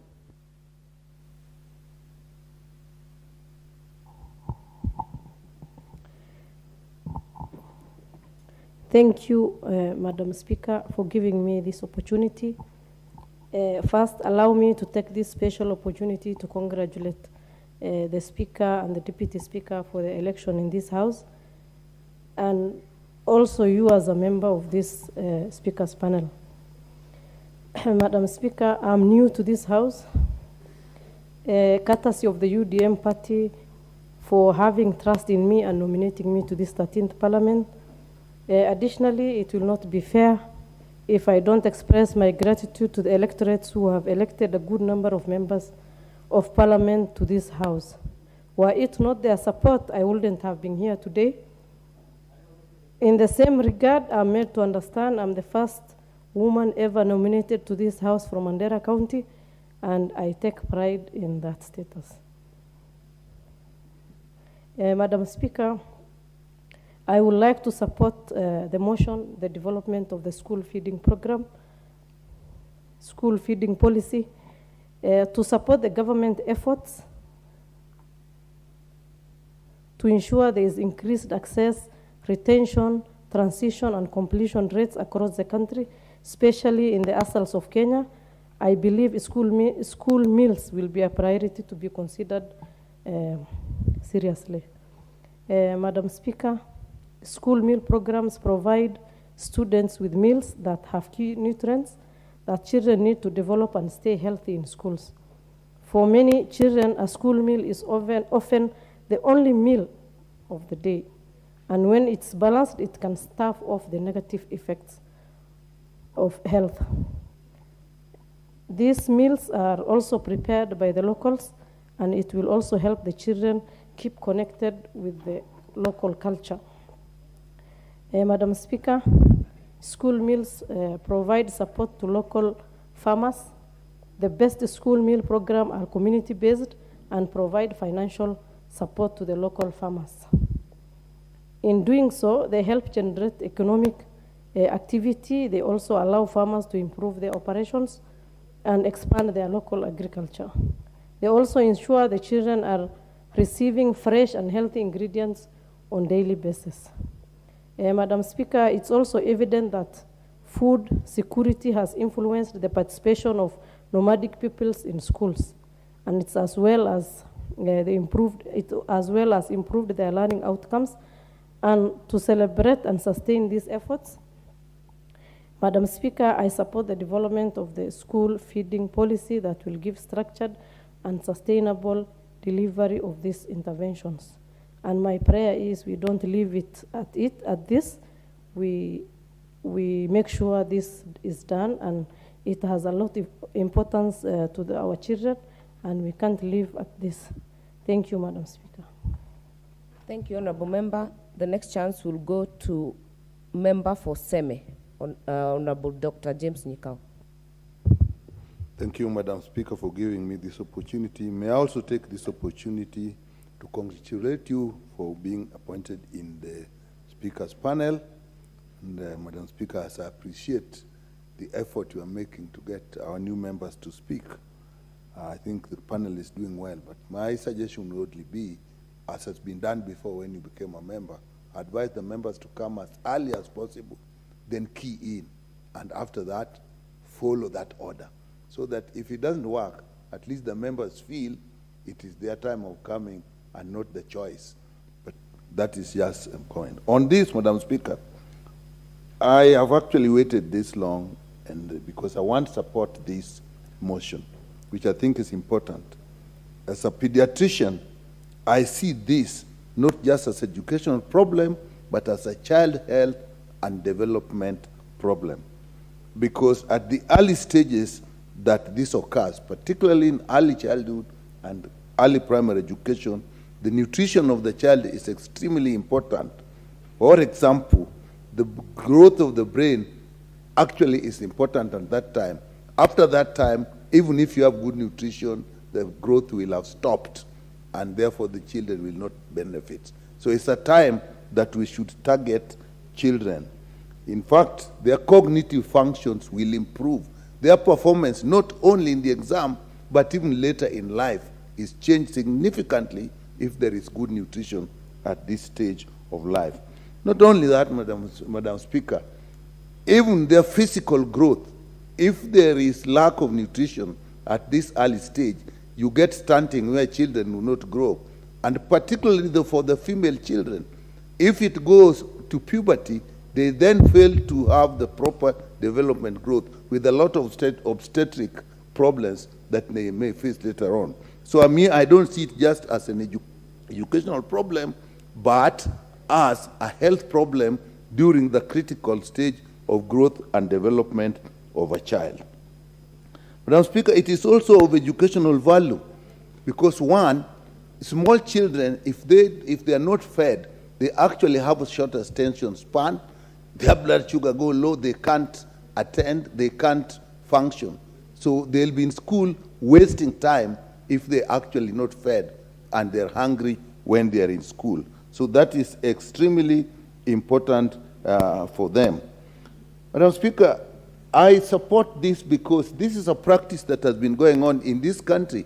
Actually, for the last 30 years, there have been disjointed attempts at school feeding program, and the government has been particularly looking at programs in ASAL areas, the areas where there's food insecurity. But again, to a large extent, Madam Speaker, this has been done by NGOs, particularly the World Food Program.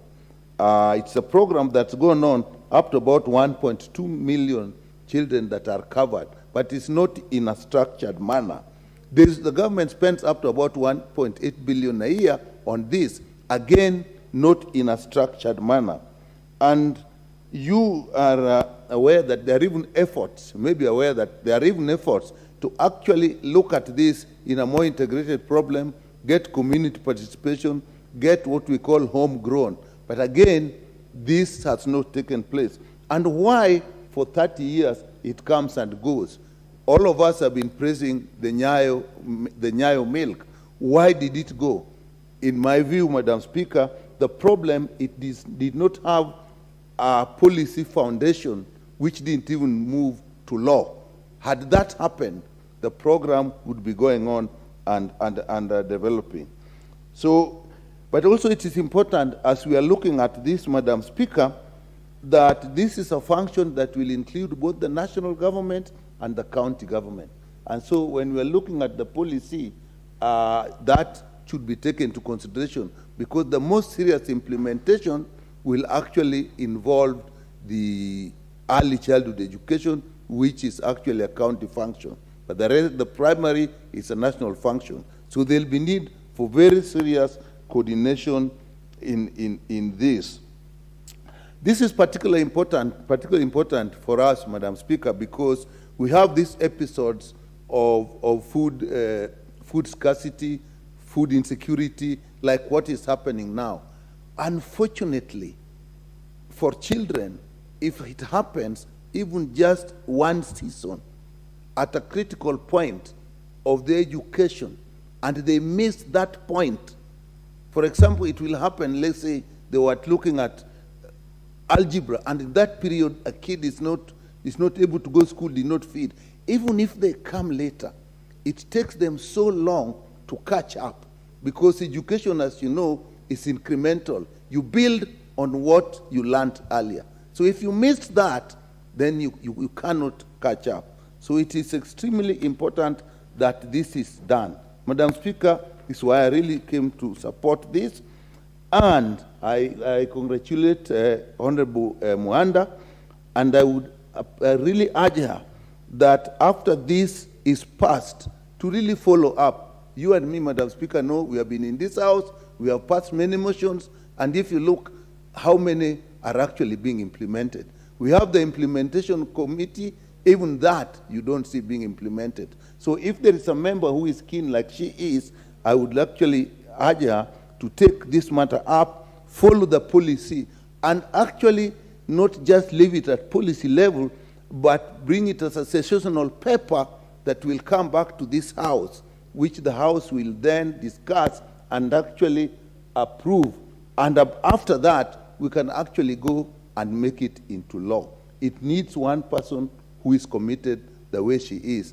And then when we have it in that situation, it is something that will be part and parcel of the program, of the education program, which will be integrated even in national development. We were saying that the food that the kids eat or we buy for the kids to eat should come from our farmers. That can be integrated. We have been saying we should have the use of the land in schools to produce food. That can be integrated. So you can see how broad this matter is, so that you need a policy, you need a sessional paper, and eventually we need a law that will actually tie it in terms of content, in terms of programs, and even in terms of monitoring. With that, Madam Speaker, I once again thank you. I know it's stressing to get our colleagues, but we also would like to make a contribution. We can always get a balance and think you've done it well. Thank you, Madam Speaker. I support. Thank you, Honourable Member, for your compliment. The next chance will go to the member for Udhaya, Honourable Michael Wambugu Wainaina.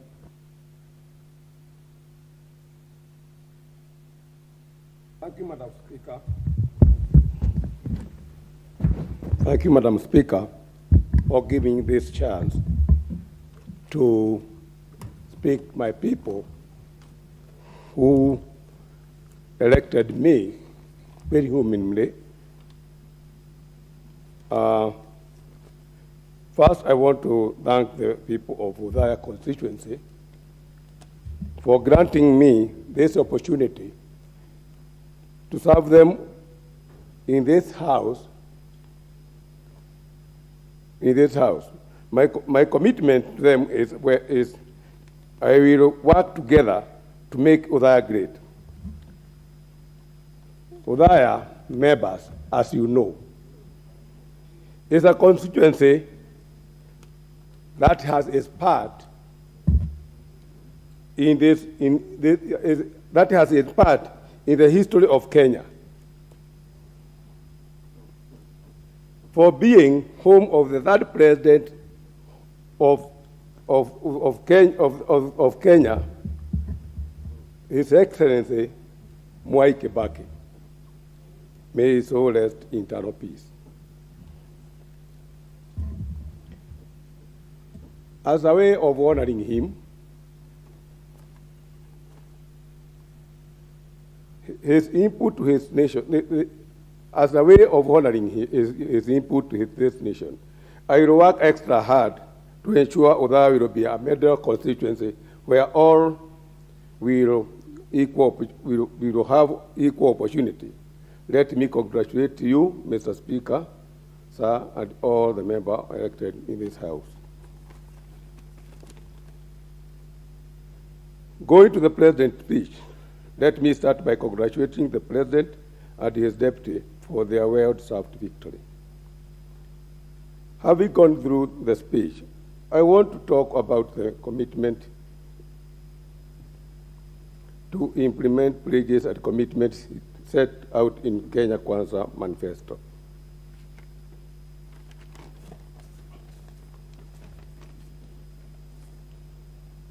First, I'm looking forward to seeing farmers, more so from Udhaya, benefit from the plan laid out by our President on agriculture.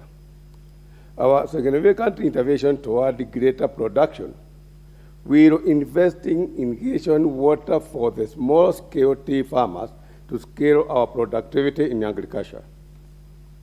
I also concur with our President's speech on the provision of land for affordable housing, provision to access cheap and sustainable funding for the targeted population.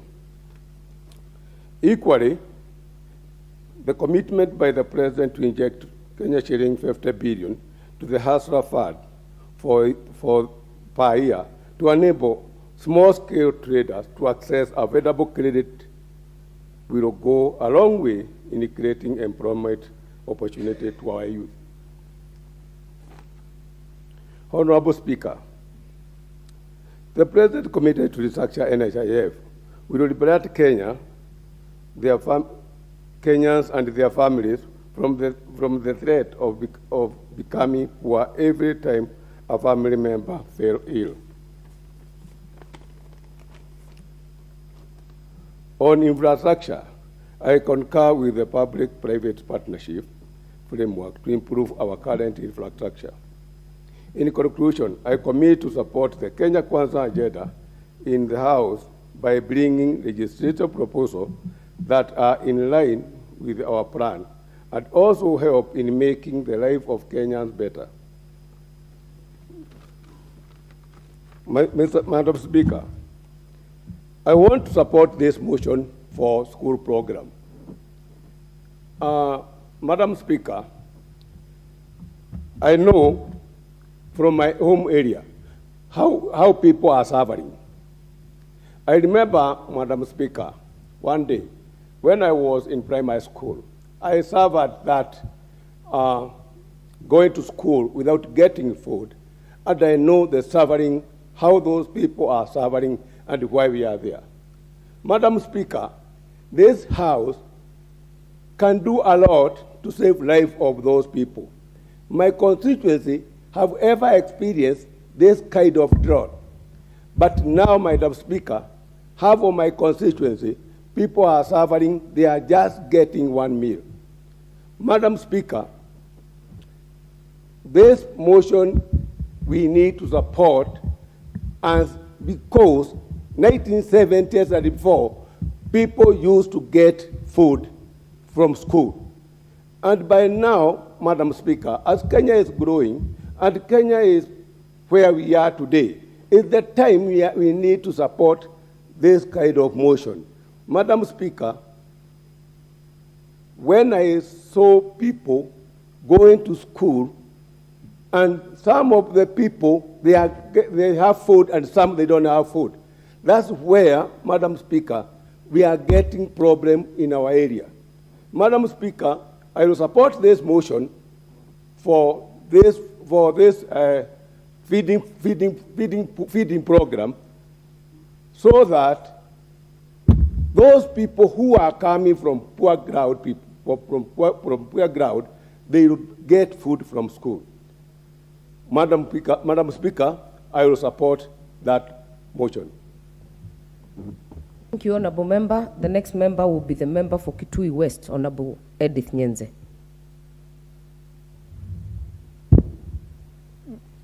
Thank you, Madam Speaker, for giving me this opportunity. Let me take this opportunity to first thank God for being re-elected the second time. Let me also thank the people of Kitui West, including my wards, Mutongune, Kaui, Kidimula kwa Mutonga, Matinyani wards, for re-electing me. As I promised as I was campaigning, I will serve them with integrity and dedication. Let me also take this opportunity to congratulate you, Mother Wangari, together with your team, for this opportunity which you've been given to be in the speaker's panel. I served with you in our committee, and I'm sure you'll be able to deliver. Let me congratulate Honorable Mwanda for the good motion of school feeding program. And let me just contribute briefly on the school feeding program, which was identified from the 1980s to address, in short term, the hunger in some areas, and it worked very well, but it has not been consistent. And this school feeding program is very useful in ensuring that the pupils get the nutrients which they so much require in their bodies, and in so doing they become attentive in school, and also ensure that the students go to school because they know they will be fed in school, and that really improves in their performance and makes the work of the teachers easy to teach pupils who are well fed, who are healthy, who are happy and attentive. But without food, then it will be difficult for the teachers to even cover the syllabus, and also for the students to concentrate in school. This school feeding program should actually support the government's goal of education for all. there is transition, 100% transition from primary school to secondary school. But then it can't be 100% with very poor results, with very poor performance, without food in school. Then we will not talk of 100% transition. We will not talk of education for all when there is no food, especially in the ASO areas.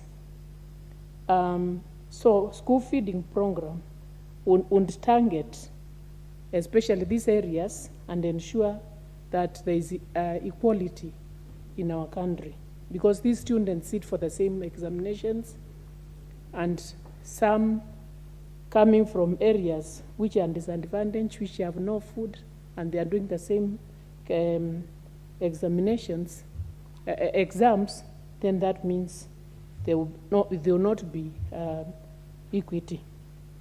So the government should have a program of distributing and transporting food to the needy areas. And in saying so, thinking of areas where sometimes we hear of bumper harvest, leading to some food getting destroyed. Yet in some areas, there is no food. Sometimes you hear of fruits rotting in some areas of Kenya, and also milk being poured, and because there is too much of such. But if there was a good policy, if there are good programs, then when we have such harvests, we could have this food transported and stored in the ASO areas. The government could buy and store this food in the ASO areas, especially the beans, maize, such food, which would help, especially in feeding the students in school. So I'm also thinking of areas where you hear of flooding. There's flooding, water just flowing to the oceans, and there are areas where there's no water. So I'm thinking of programs where the government could tap into this water, get this food, and have good programs, plans. And this can only be done through proper policies, proper plans, and even an act which would ensure that there is proper plan for the school feeding programs. I've said that I come from the Kitui County, where right now there is a lot of famine, and it was even reported 2 weeks ago that 4 people died of hunger. And this is very, very threatening, not only to the school-going children, but also to people in general. There's a lot of famine, and therefore I would urge the government to do something. I know we keep on saying that it's good to give fishing rod, not the fish, but actually now we need fish, especially in some of these areas, like in my county, which I've talked about, in Ukambani in general, and also the ASO areas. We need the fish, and the need is so urgent, it's no point waiting till we see people die. As a member of parliament, I used my NGO to distribute food to all the primary schools. I have very many primary schools. I have 125 primary schools. I distributed food, maize and beans, but it's not enough. That is very, very little. And that's why I've kept on, because of the scarcity of food, I've kept on urging the teachers to work in partnership with the alumni of the schools to ensure that the alumni from different schools can contribute food, little amount of money to buy food for the primary schools especially. But this is not forthcoming because even the alumni are not employed because there's no job opportunities. They are not employed, so they are not empowered. So it's a big problem, and I would urge the government to come up with plans to to even embed these food feeding programs in NGCDF, because we are the ones who are dealing with education, so that the education can be complete with the school feeding programs. And in doing so, they would ensure that the performance in all the schools improves, and it would actually improve. And I would also say that I would also urge the government, since there is a lot of famine, there is a lot of hunger, I would urge the government to even declare hunger as a national disaster, especially this time, so that we can get assistance from whichever areas. Then there are some areas like in Asian countries where they don't get rains. You go to Dubai, you hear that they've stayed for years without rainfall. But us here, when we go without rainfall for 2-3 years, we are very angry. There is hunger. So we should also come up with the plans. Maybe in the Asian countries, they have minerals. We also have a lot of minerals in Kenya. So where else can we get our resources from? Where else can we feed our country from, apart from feeding them from rainfall, which is scarce? So, Mr. Speaker, sir, with those with those remarks, I support Honorable Mwanda's motion, and I say it is timely. Thank you.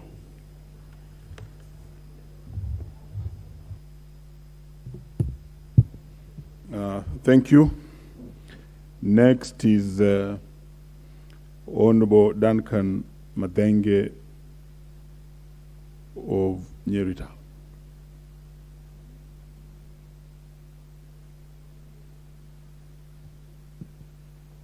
Duncan? Okay. Next is on Mohammed Abdi Rahman.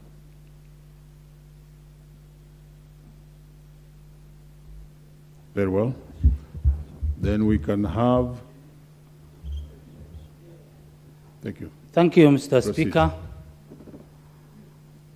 I thank the Almighty God who gave me this opportunity to be in the August House. I would also like to thank the great people of Lafayette Constituency for having faith in me, for having faith in me, overwhelming support they accorded me to represent them in this 13th Parliament of the Republic of Kenya. Mr. Speaker, my constituency is having a various challenge with security being the major challenge, because the constituency borders the Somalia. Mr.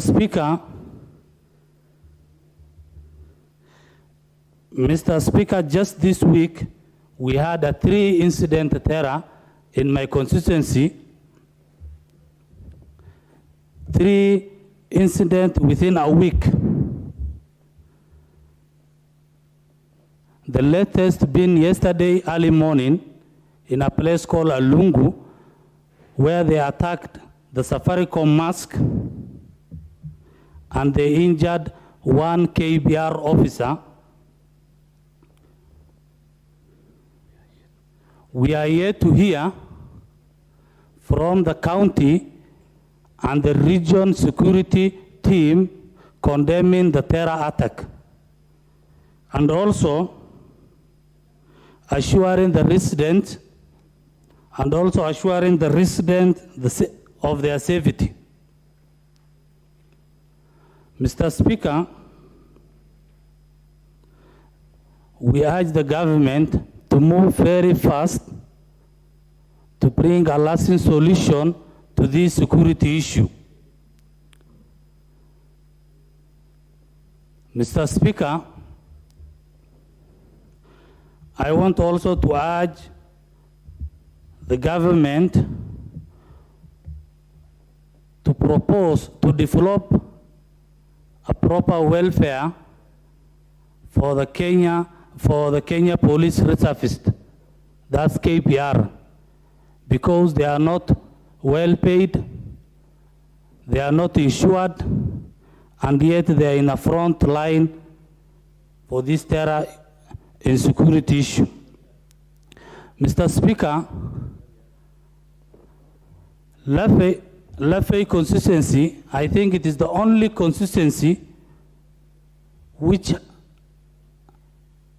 it doesn't have a single tarmac road. A whole constituency in this country does not have even a single tarmac road. Mr. Speaker,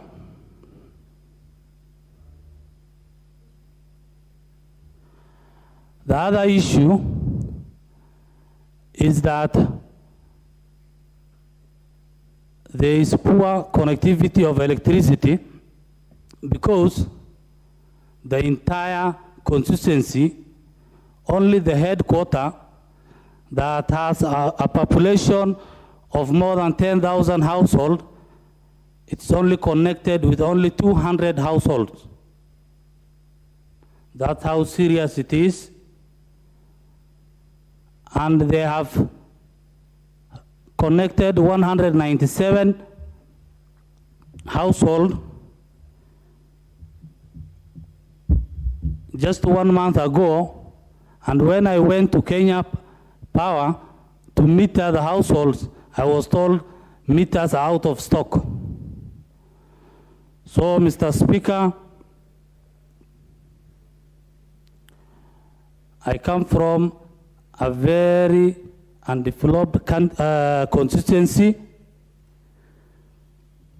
Soon, I will be bringing a statement, motions, and I will urge the members to support me because the constituency is left behind, a whole constituency at this century with no tarmac road, which has a scarcity of water, health issues. Mr. Speaker, I want to thank the honorable member for coming up this motion at the need hour. Since the residents of Lafey constituency, majority of them are pastoralists, and we know we are in a dire drought situation. The children in the school normally walked a long distance to go to the school. So if we pass this motion, we'll help the residents of Lafey to feed for feeding program in the schools, because the children walk from a long distance and they don't get meals from the school.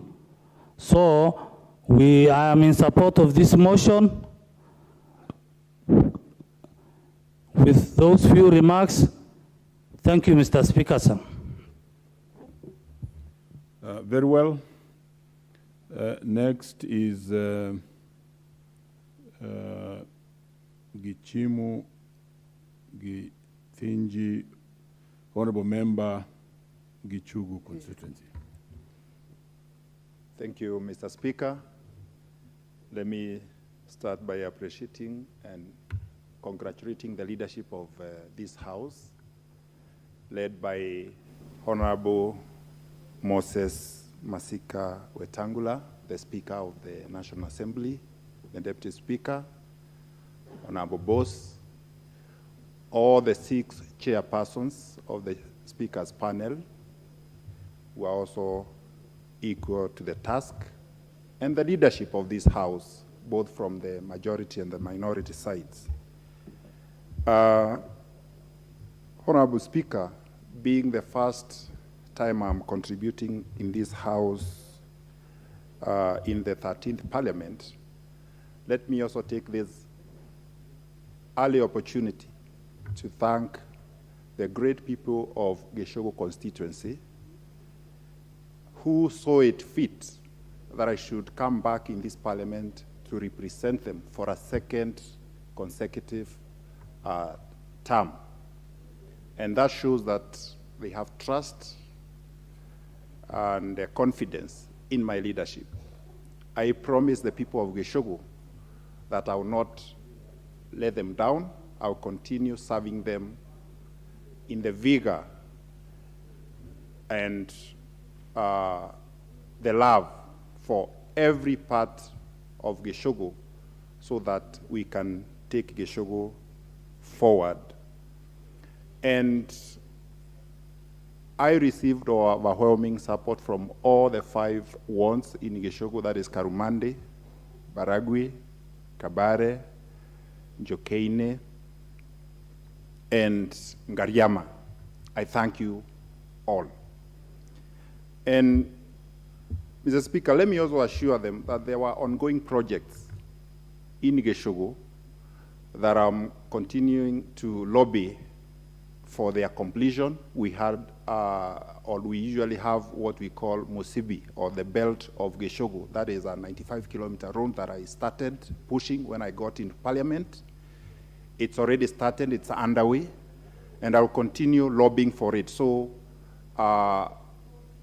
there are also issues of water, both from the national level, and of course, partnering with the county government, and electricity connectivity. I'm also pushing for all the projects that have not been completed and even new ones, because I was able to move Geshogo from 60% connection to about 80%. And I'm very optimistic that in this term, we might even hit 90 or 100%. Now, going back to contributing to the motion at hand by the able member of parliament for Kakamega, LC Muhanda, who in this motion has proved not only to be a legislator, but also a motherly legislator, because she is actually looking at the needs of our children who are learning. And that is the core of this nation, both at the present and the future. And Madam Honorable Speaker, looking at the motion, it seeks to resolve development of our policy.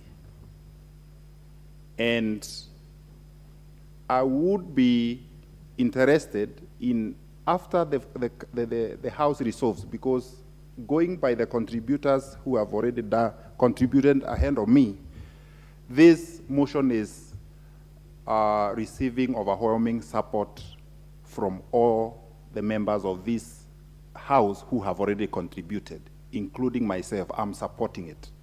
So I'm looking at a situation whereby we'll also graduate this development of a policy into regulations or some amendments to the Education Act, because we already have an act, an Education Act, and so that we can be able to embed it into law. And Mr. Speaker,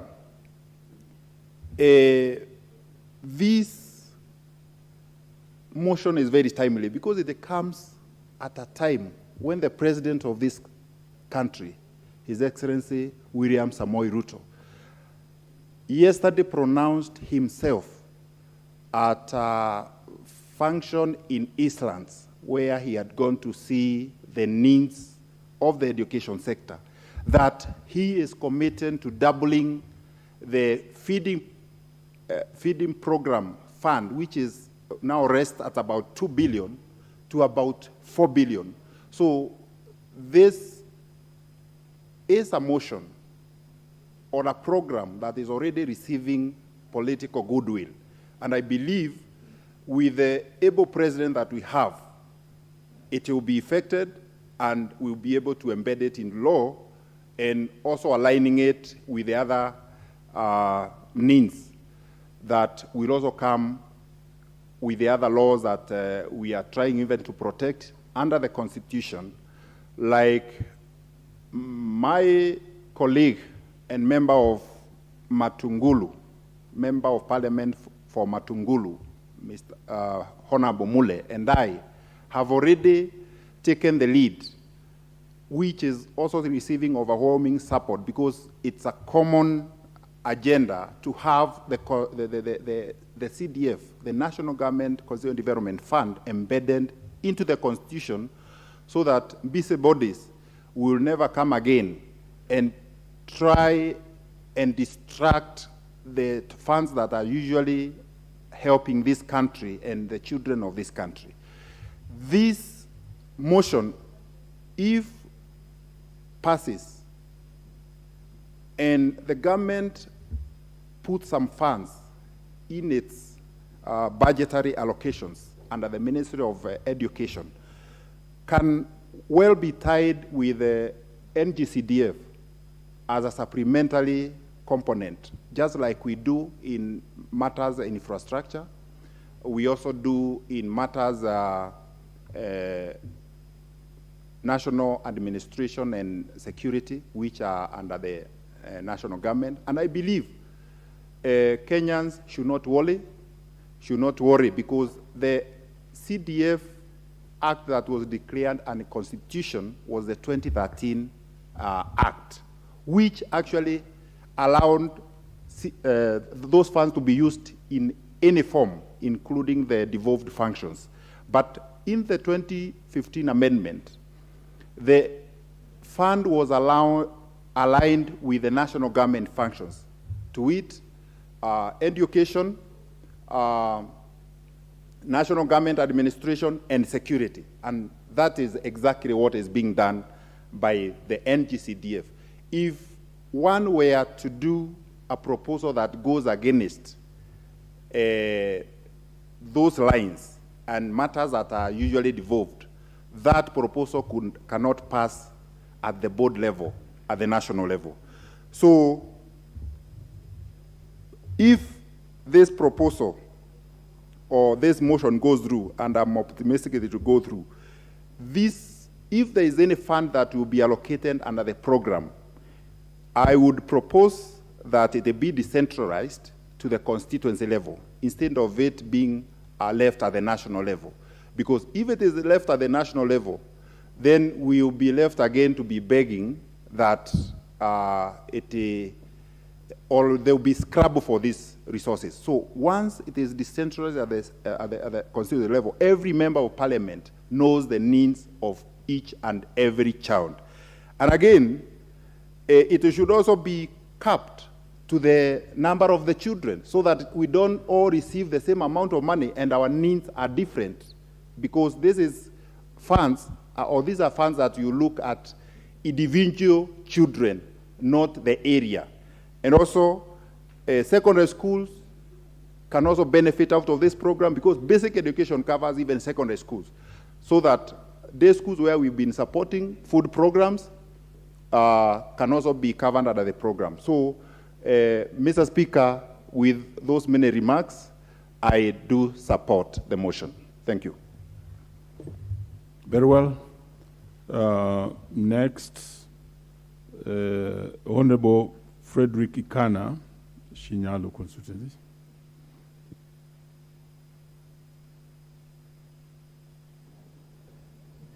Asante sana Mheshimiwa Spika kwa kunipatia fursa hii kuchangia katika mjadala wa siku ya leo.